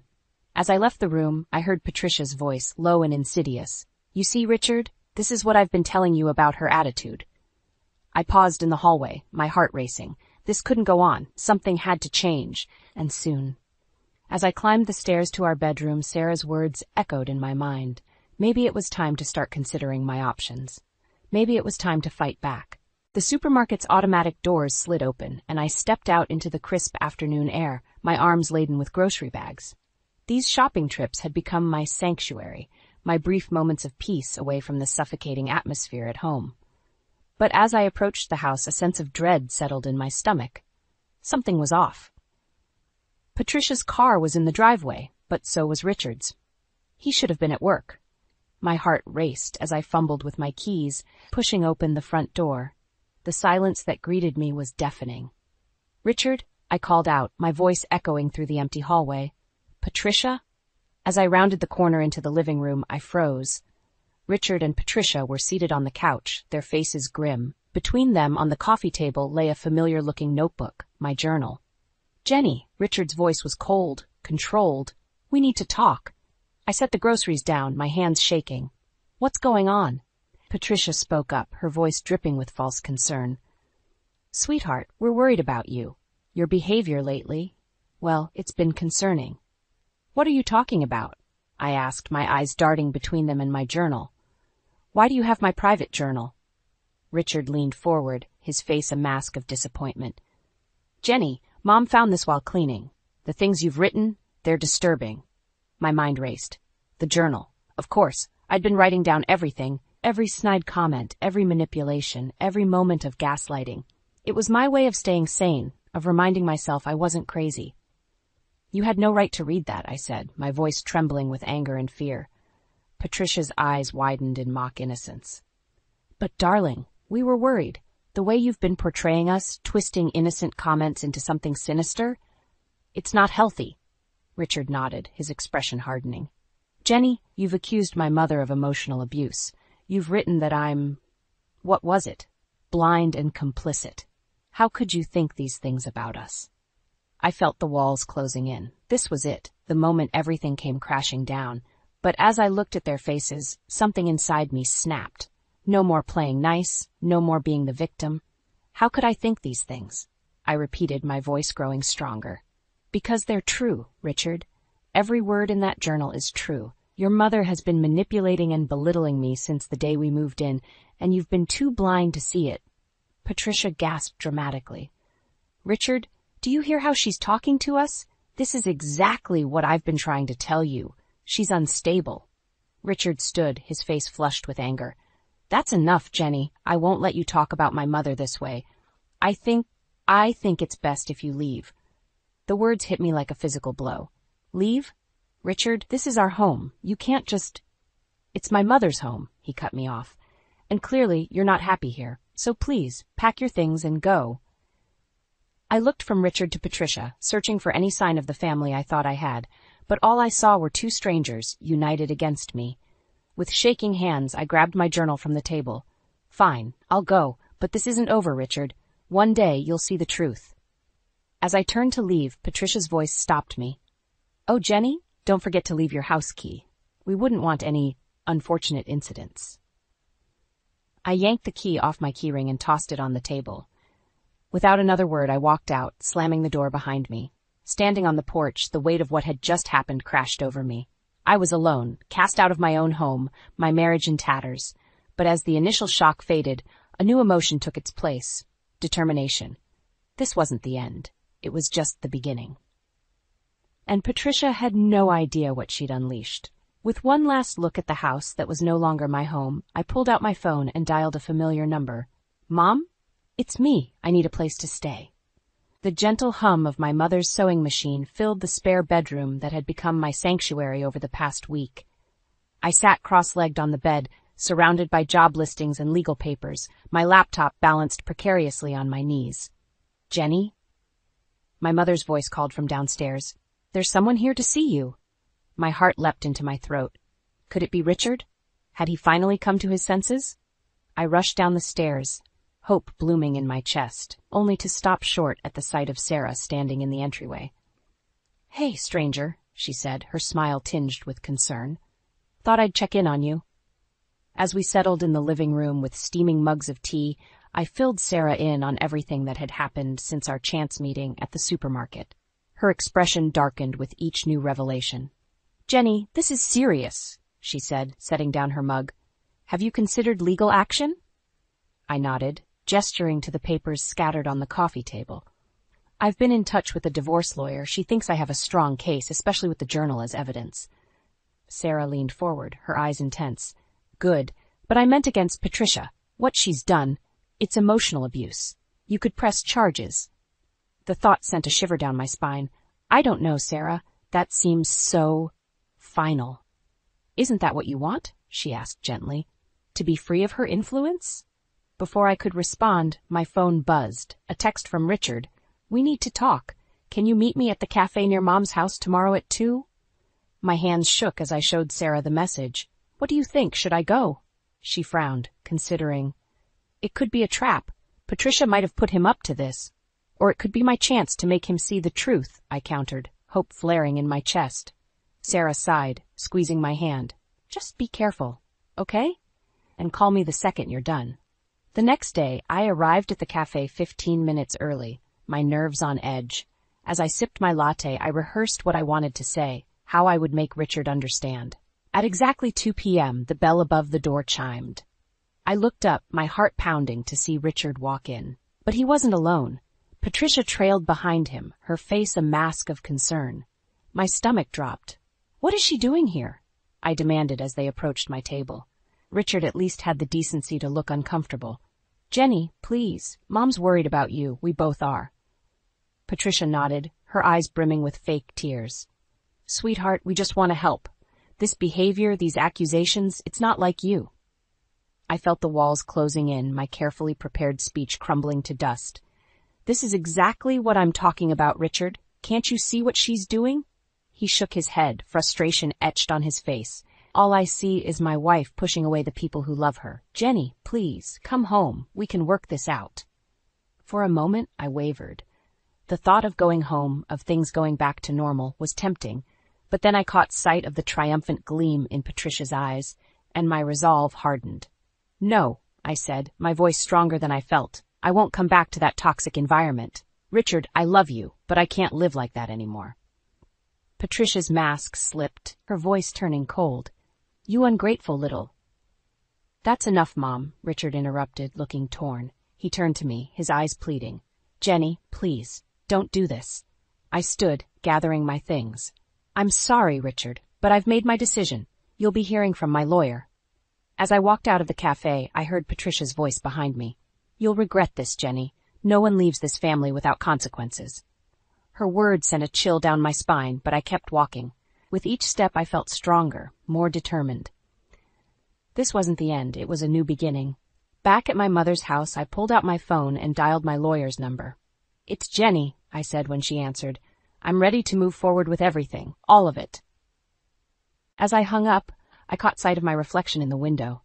The woman staring back at me wasn't the broken, confused person who'd fled her home a week ago. This woman had fire in her eyes and steel in her spine. Patricia wanted consequences. Fine. She was about to learn that I could give as good as I got. I stood on the doorstep of Patricia's house, my heart pounding, but my resolve unshakable. The manila envelope in my hand felt heavy with the weight of its contents. Divorce papers, copies of my journal entries, and a restraining order against Patricia. This was it, the moment of truth. I rang the doorbell, steeling myself for what was to come. The door swung open, revealing Richard's surprised face. Jenny, what are you doing here? We need to talk, I said, my voice steady. All of us. Patricia appeared behind him, her eyes narrowing at the sight of me. You're not welcome here anymore. I held up the envelope. Trust me, you'll want to hear what I have to say. Reluctantly, they let me in. As we gathered in the living room, the same room where my world had fallen apart weeks ago, I felt a surge of strength. This time, I was in control. I'll make this quick, I began, pulling out the papers. Richard, these are divorce papers. I'm not asking for much, just what's fair. And this, I held up my journal, is evidence of the emotional abuse I've endured in this house. Patricia scoffed. Abuse? Don't be ridiculous. It's all here, Patricia. Every snide comment, every manipulation, every time you turned Richard against me. And I have witnesses. Friends who saw what was happening. Richard's face paled as he flipped through the pages. Jenny, I had no idea. Of course you didn't, I said softly. You didn't want to see it. But I'm done being silent. I'm done being the victim. Patricia's mask of innocence slipped, revealing the anger beneath. You ungrateful little witch, after everything we've done for you. Enough, Mom, Richard interrupted, his voice sharp. He turned to me, his eyes filled with regret. Jenny, I'm so sorry. I should have listened to you. For a moment, I felt a flicker of the love we once shared, but I knew it was too late. I'm sorry too, Richard, but this is how it has to be. I turned to Patricia, meeting her glare with a calm gaze. And this is for you, a restraining order. You're to have no contact with me, directly or through others. Patricia's face contorted with rage. You can't do this! Richard, tell her she can't do this! But Richard remained silent, still staring at the journal in his hands. I took a deep breath, feeling the weight of the past months lifting from my shoulders. It's done, Patricia. You no longer have any power over me. As I turned to leave, Richard called out. Jenny, wait. Is there any chance we could work this out? I paused at the door, looking back at the man I once thought I'd spend my life with. I'm sorry, Richard, but some things can't be undone. I hope one day you'll understand why I had to do this. With that, I walked out, closing the door on that chapter of my life. As I stepped into the sunlight, I felt a sense of freedom I hadn't experienced in years. My phone buzzed. A text from Sarah. How did it go? Are you okay? I smiled, typing back. It's done. I'm more than okay. I'm free. As I drove away, I caught sight of my reflection in the rearview mirror. The woman looking back at me was stronger, wiser and more resilient than I'd ever been. Patricia had tried to break me, but instead, she'd forged me into something unbreakable. I thought about the future stretching out before me. Uncertain, yes, but full of possibilities. I had my freedom, my self-respect, and a support system of friends and family who truly loved me. For the first time in months, I laughed out loud, joy bubbling up from deep within. This wasn't an ending. It was a beginning, my beginning, and I couldn't wait to see what came next. As I pulled into my mother's driveway, I saw her waiting on the porch, concern etched on her face. I stepped out of the car, envelope in hand, and gave her a triumphant smile. "It's over, Mom," I said, feeling lighter than air. I did it. She pulled me into a fierce hug, and I felt the last of my doubts melt away. I was home, I was loved, and I was finally truly free. The road ahead might be challenging, but I was ready. Because now I knew the truth. I was stronger than any storm life could throw my way, and that knowledge, that was worth everything I'd been through. The sound of shattering glass pierced the air, followed by my mother-in-law's shrill voice. "Harper, where are you? This is unacceptable." I closed my eyes, taking a deep breath before stepping out of my office and into the chaos of the hotel lobby. Madeline stood there, hands on her hips, surrounded by a sea of broken champagne flutes. "What happened?" I asked, forcing a calm tone. Madeline's eyes narrowed. "What happened? Your incompetent staff. That's what happened. They can't even set up a simple champagne tower without disaster striking." I bit my tongue, resisting the urge to point out that we weren't exactly a 5-star resort. "I'm sorry for the inconvenience, Madeline.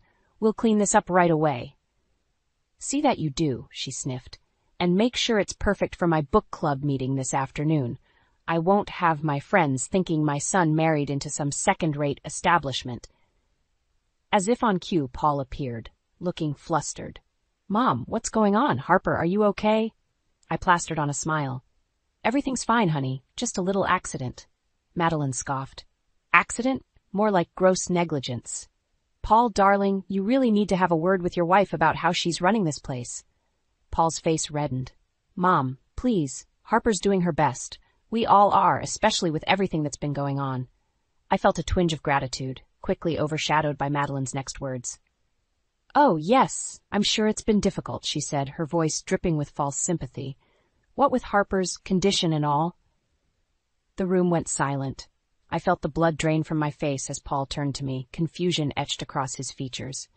"What condition?" he asked slowly. Madeline's eyes widened in mock surprise. "Oh dear, did I say something I shouldn't have? I just assumed, given how tired you've been looking lately, Harper." I couldn't breathe. The secret I'd been carefully guarding, the diagnosis I'd received just weeks ago and hadn't yet found the courage to share with Paul, it was all crumbling around me. "Harper?" Paul's voice sounded far away. "What's she talking about?" I opened my mouth, but no words came out. How could Madeline know, and how dare she reveal it like this in front of everyone? "It's nothing," I managed to croak out. "Madeline's just exaggerating."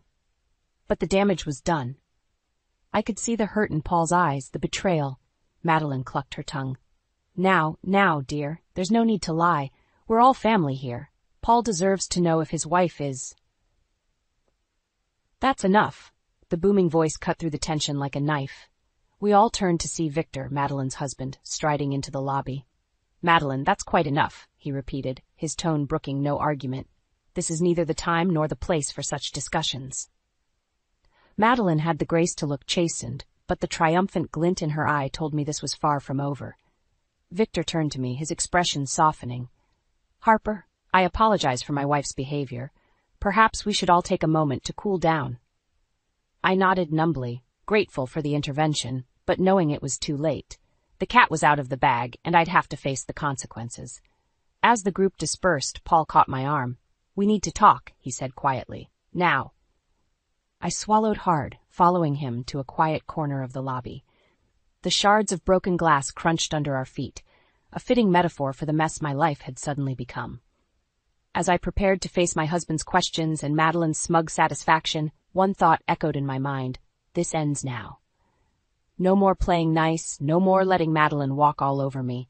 It was time to take back control of my life, my marriage, and my hotel, no matter the cost.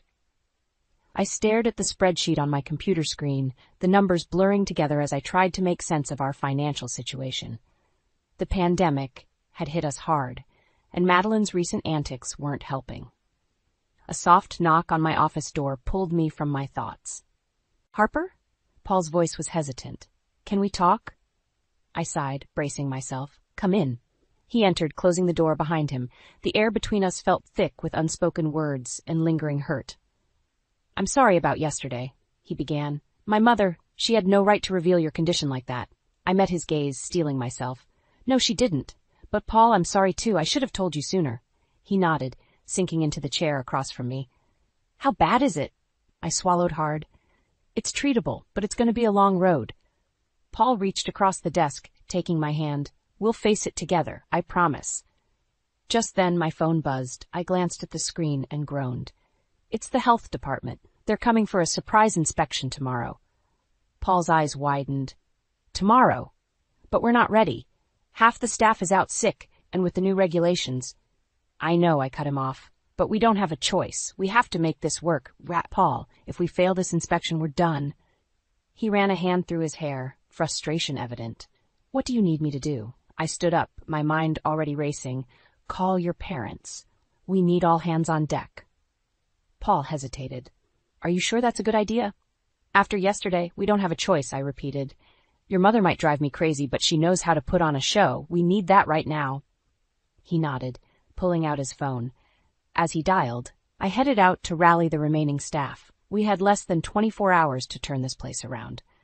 The next morning, I was running on caffeine and sheer determination. We'd worked through the night, scrubbing every surface, reorganizing storage areas, and implementing new safety protocols. As I did a final walkthrough, Madeline appeared at my elbow. "Harper, dear, don't you think the lobby could use a bit more pizzazz? First impressions are everything, you know." I bit back a retort. "Madeline, we're in the middle of a pandemic. The health inspector isn't looking for pizzazz. They're looking for safety and compliance." She waved a hand dismissively. "Nonsense. A little glamour never hurt anyone. Now, where did I put those silk flower arrangements?" Before I could stop her, she was off, leaving me to deal with the approaching inspector. I plastered on my best professional smile as I greeted him. "Welcome to Sunset Inn. I'm Harper, the owner. We're ready for your inspection." The next 2 hours were a blur of checklist items, pointed questions, and barely concealed anxiety. Just as we were wrapping up in the kitchen, a commotion from the lobby caught our attention. "What in the world?" the inspector muttered as we hurried to investigate. The scene that greeted us was pure chaos. Madeline stood atop a stepladder, attempting to hang an enormous crystal chandelier. Silk flowers and glitter covered every surface, and the air was thick with the scent of what I could only assume was her signature perfume. "Mother, what are you doing?" Paul exclaimed, rushing to steady the ladder. Madeline beamed. "Just adding a touch of class, darling. This dreary place needed a lift." I turned to the inspector, my heart sinking. "I can explain." But his expression stopped me short. To my utter disbelief, he was smiling. "Mrs. Harper," he said, "I've seen a lot of hotels trying to adapt to these difficult times, but I've never seen one with such enthusiasm." He chuckled, shaking his head. "You pass, with flying colors, I might add." As he left, I stood there in stunned silence. Paul wrapped an arm around me, equally shocked. "We did it," he whispered. I nodded, unable to speak. We had survived, against all odds. But as I looked at Madeline, still perched atop her ladder and basking in her perceived victory, I knew our troubles were far from over. This was just the beginning. I was knee-deep in paperwork when my office door flew open, revealing a beaming Madeline.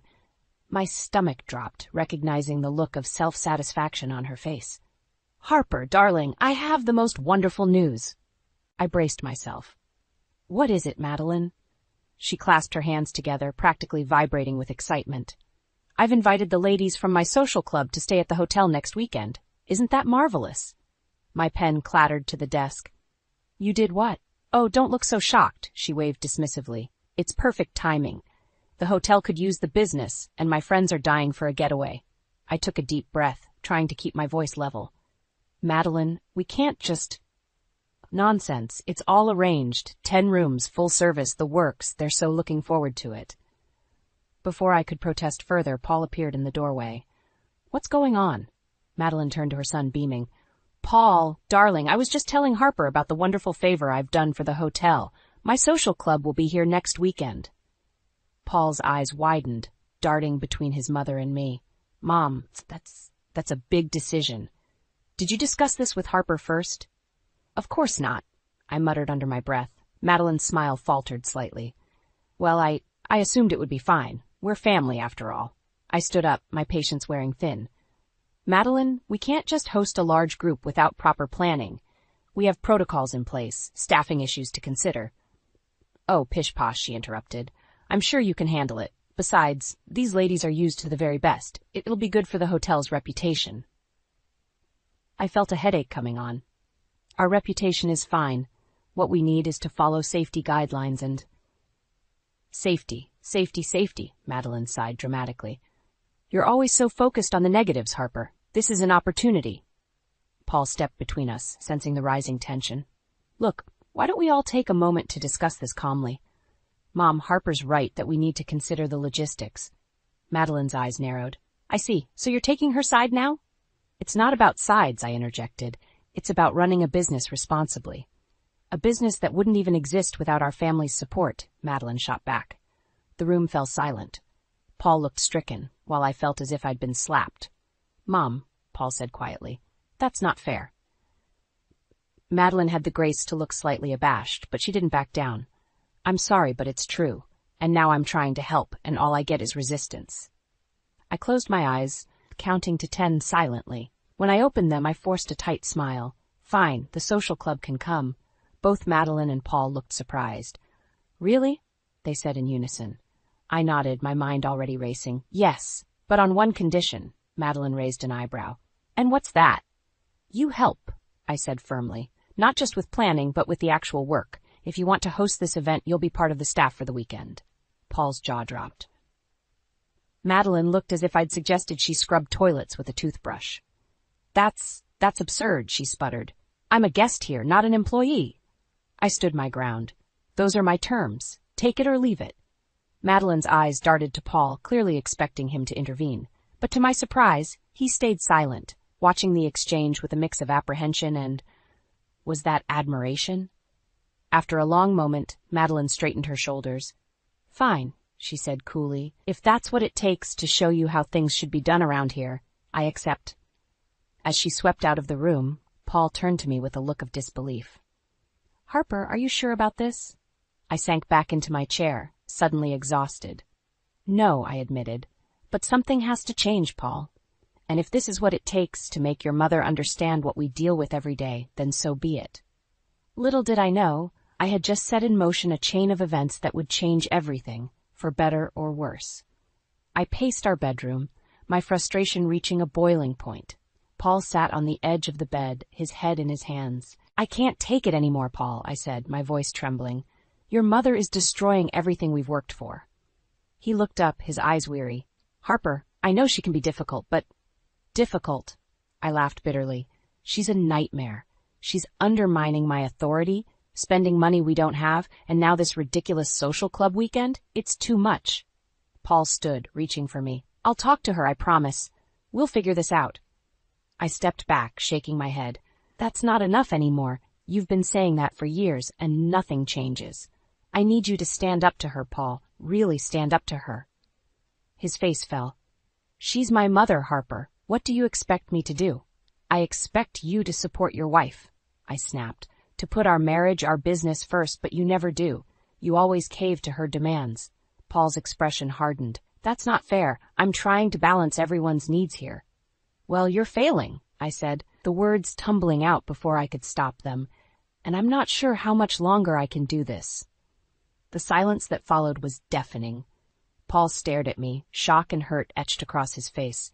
What are you saying? He whispered. I took a deep breath, steadying myself. I'm saying that if something doesn't change, and soon, I don't know if our marriage will survive this.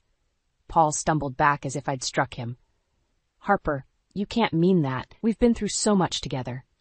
Exactly, I said, my voice softening. We've been through so much. The pandemic, my health scare, the constant struggle to keep this whole afloat. But your mother, she's the one thing that might break us, Paul. He sank back onto the bed, looking lost. I don't know what to do, he admitted. I love you, Harper, more than anything. But she's my mother. I can't just cut her out of our lives. I sat beside him, taking his hand.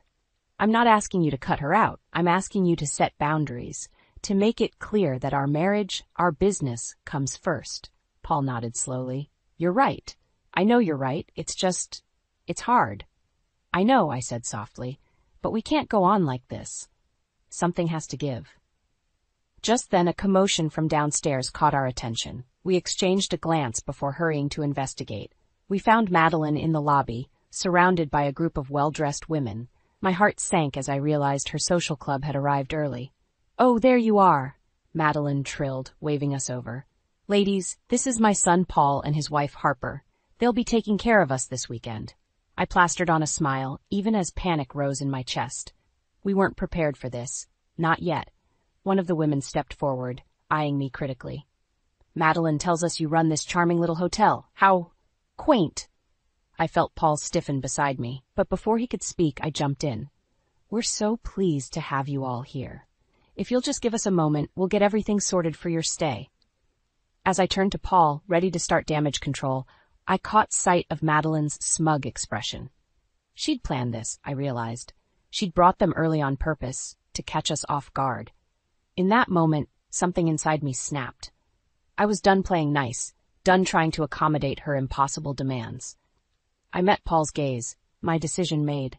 It's time, I said quietly. Either we take control now, or we lose everything.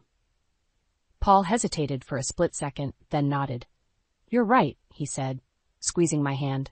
Let's do this. As we turned to face Madeline and her friends, I felt a surge of determination. This was it, the moment that would make or break us, and I was ready for battle. The lobby buzzed with the chatter of Madeline's friends, their voices grating on my already frayed nerves. I plastered on a smile, determined to maintain a professional facade despite the chaos unfolding around me. Ladies, if you'll follow me, I'll show you to your rooms, I said, gesturing towards the elevator. Madeline stepped forward, linking arms with one of her friends. Oh, don't bother yourself, Harper, dear. I know this place like the back of my hand. I'll take care of it. I felt my smile falter. That's really not necessary, Madeline. As the hotel manager, it's my responsibility to— Nonsense, she interrupted, waving dismissively. You must have more important things to do. Come along, ladies. As Madeline led her entourage away, I caught Paul's eye. He looked torn, clearly sensing my frustration, but hesitant to intervene. I shook my head slightly, silently urging him to let it go. For now. The next few hours were a whirlwind of demands and complaints. Madeline's friends wanted room upgrades, special meal preparations, and amenities we simply didn't offer. With each request, I felt my control slipping away. Harper, darling, Madeline's voice rang out as I passed the hotel bar. Be a dear and bring us a round of martinis, oh, and make sure they're made with the top-shelf gin. You know the one. I gritted my teeth. Madeline, I'm not a bartender, and we don't carry that particular brand of gin. She tutted disapprovingly. Well, that's rather short-sighted, isn't it? A hotel of this caliber should be prepared for discerning guests. Her friends murmured in agreement, casting judgmental glances my way. I felt my cheeks burn with a mixture of embarrassment and anger. I'll see what I can do, I managed, retreating to the kitchen.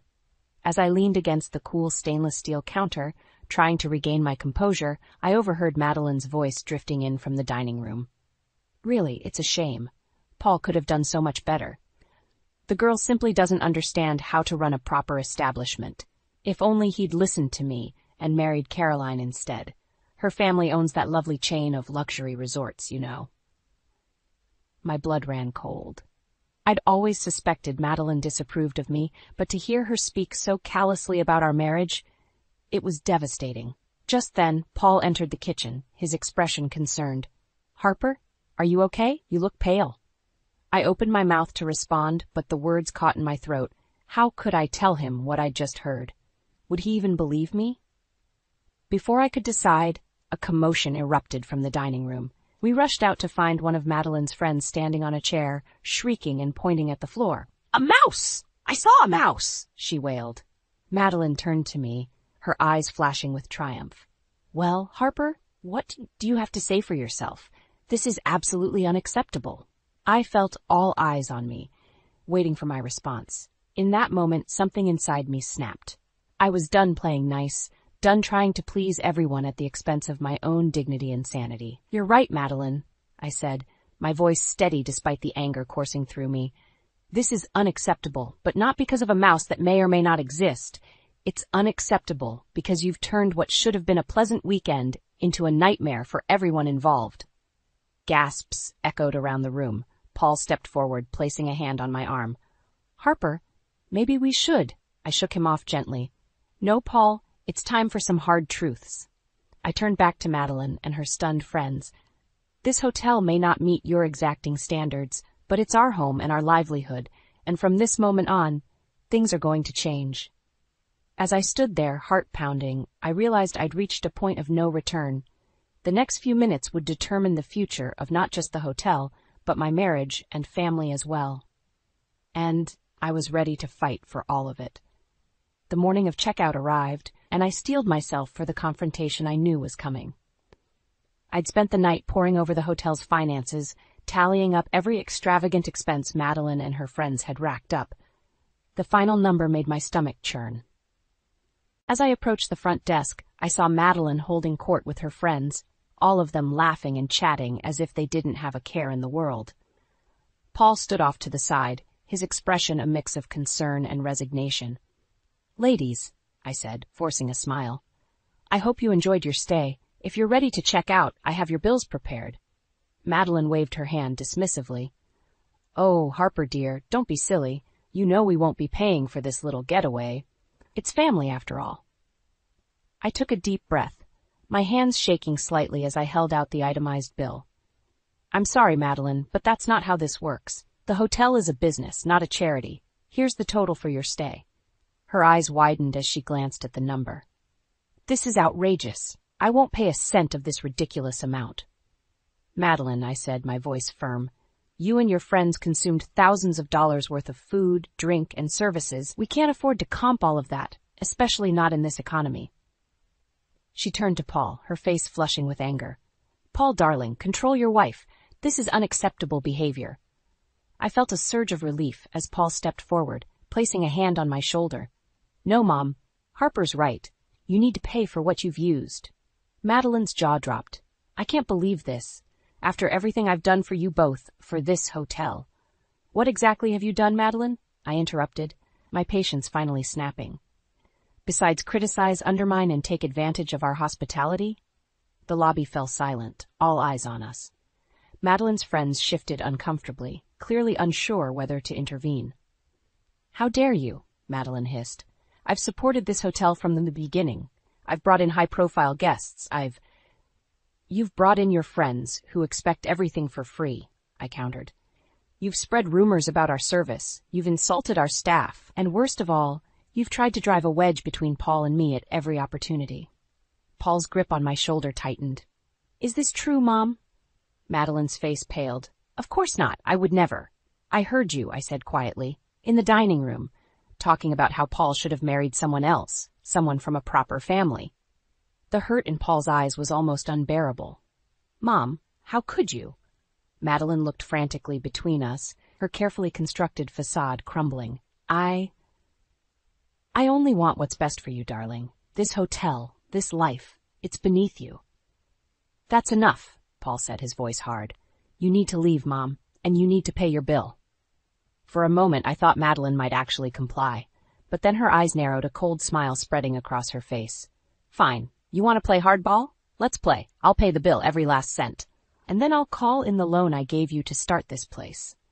My blood ran cold. "What loan?" Paul's face had gone ashen. "Mom, you can't." "Oh, but I can," Madeline said, her voice dripping with satisfaction. "Did your dear wife never tell you, Paul? This hotel wouldn't even exist without my money. And now I think it's time I got my investment back." The room spun around me as the implications sank in. If Madeline called in that loan, we'd lose everything. The hotel, our home, our entire livelihood. I turned to Paul, searching his face for some sign, some solution, but he looked as lost as I felt. In that moment, standing in the lobby of the hotel we'd poured our hearts and souls into, I realized we were teetering on the edge of losing it all, and I had no idea how to pull us back from the brink. The lobby had fallen into a tense silence, the weight of Madeline's threat hanging heavy in the air. I felt as if I were standing on the edge of a precipice, one wrong move away from losing everything we'd worked so hard to build. Suddenly, the front doors swung open and a familiar figure strode in. Victor, Madeline's husband, his face set in a grim expression. "What in God's name is going on here?" he demanded, taking in the scene before him. Madeline's demeanor instantly shifted, a saccharine smile replacing her scowl. "Victor, darling, what a surprise! We were just—" "Save it, Madeline," Victor cut her off, his tone brooking no argument. "I've heard enough on the drive over. You've gone too far this time." I exchanged a confused glance with Paul. How did Victor know what was happening? As if reading my mind, Victor turned to us. "I apologize for the intrusion, Harper, Paul. One of the staff called me, concerned about the commotion. It seems my wife has been causing quite a stir." Madeline's face flushed with anger. "How dare you undermine me like this, Victor? I was merely protecting our family's interests." Victor's eyes narrowed. "By threatening to bankrupt our son and daughter-in-law? By treating this hotel like your personal playground? That's not protecting anyone's interests but your own, Madeline." I felt a surge of gratitude towards Victor, but it was quickly tempered by the realization that our fate still hung in the balance. The loan Madeline had mentioned still loomed over us like a guillotine. "Mr. Thompson," I began hesitantly, "I appreciate your intervention, but please call me Victor," he interrupted, his expression softening. "And I'm well aware of the loan situation, Harper. It's time we cleared the air about that." Paul stepped forward, his face a mask of confusion and hurt. "Dad, what's going on? What do you know about this loan?" Victor sighed heavily. "The loan your mother mentioned, it doesn't exist, at least not in the way she's implying." A collective gasp rippled through the room. Madeline's face drained of color. "Victor, don't you dare—" "Enough, Madeline," he said firmly. "It's time for the truth. The money we gave you and Harper to start this hotel was a gift, not a loan. We agreed on that from the beginning." I felt as if the floor had dropped out from beneath me. All this time, the threat of financial ruin had been nothing but a bluff. Paul turned to his mother, his voice barely above a whisper. "Is this true? You lied about the loan?" Madeline's composure crumbled entirely. I only wanted to protect you, to make sure you had a safety net. This hotel, it's not the life I envisioned for you, Paul." "That wasn't your decision to make," Paul said, his voice hard. "You had no right to hold this over our heads, to try and manipulate us like this." I felt a surge of pride for my husband, seeing him stand up to his mother at last, but the relief was short-lived, as I realized we still had a mess to clean up. "Victor," I said, finding my voice at last, "I appreciate you clearing this up, but it doesn't change the fact that Madeline and her friends have run up a significant bill they're refusing to pay." Victor nodded grimly. "I'm well aware, and I assure you it will be paid in full, but I think there's a more fitting punishment for Madeline's behavior." He turned to his wife, his expression a mix of disappointment and determination. "Madeline, you're going to work off every cent of that bill right here in this hotel. Maybe then you'll gain some appreciation for the hard work Harper and Paul put in every day." Madeline's jaw dropped. "You can't be serious. I won't debase myself by—" "You will," Victor said firmly, "or we'll be having a very serious discussion about our own financial arrangements when we get home." As Madeline sputtered in indignation, I caught Paul's eye. We'd won, in a sense, but at what cost? The revelations of the day had shaken the very foundation of our family, and I knew the real work was only just beginning. Standing there in the lobby, surrounded by the aftermath of Madeline's schemes, I realized we were at a crossroads. The next few days would determine not just the fate of our hotel, but the future of our entire family. And I wasn't sure if any of us were truly ready for what lay ahead. The first day of Madeline's employment at the hotel dawned bright and early. I stood in the lobby, a mixture of anticipation and dread churning in my stomach as I waited for her arrival. When she finally appeared, the transformation was startling. Gone were the designer clothes and perfectly coiffed hair.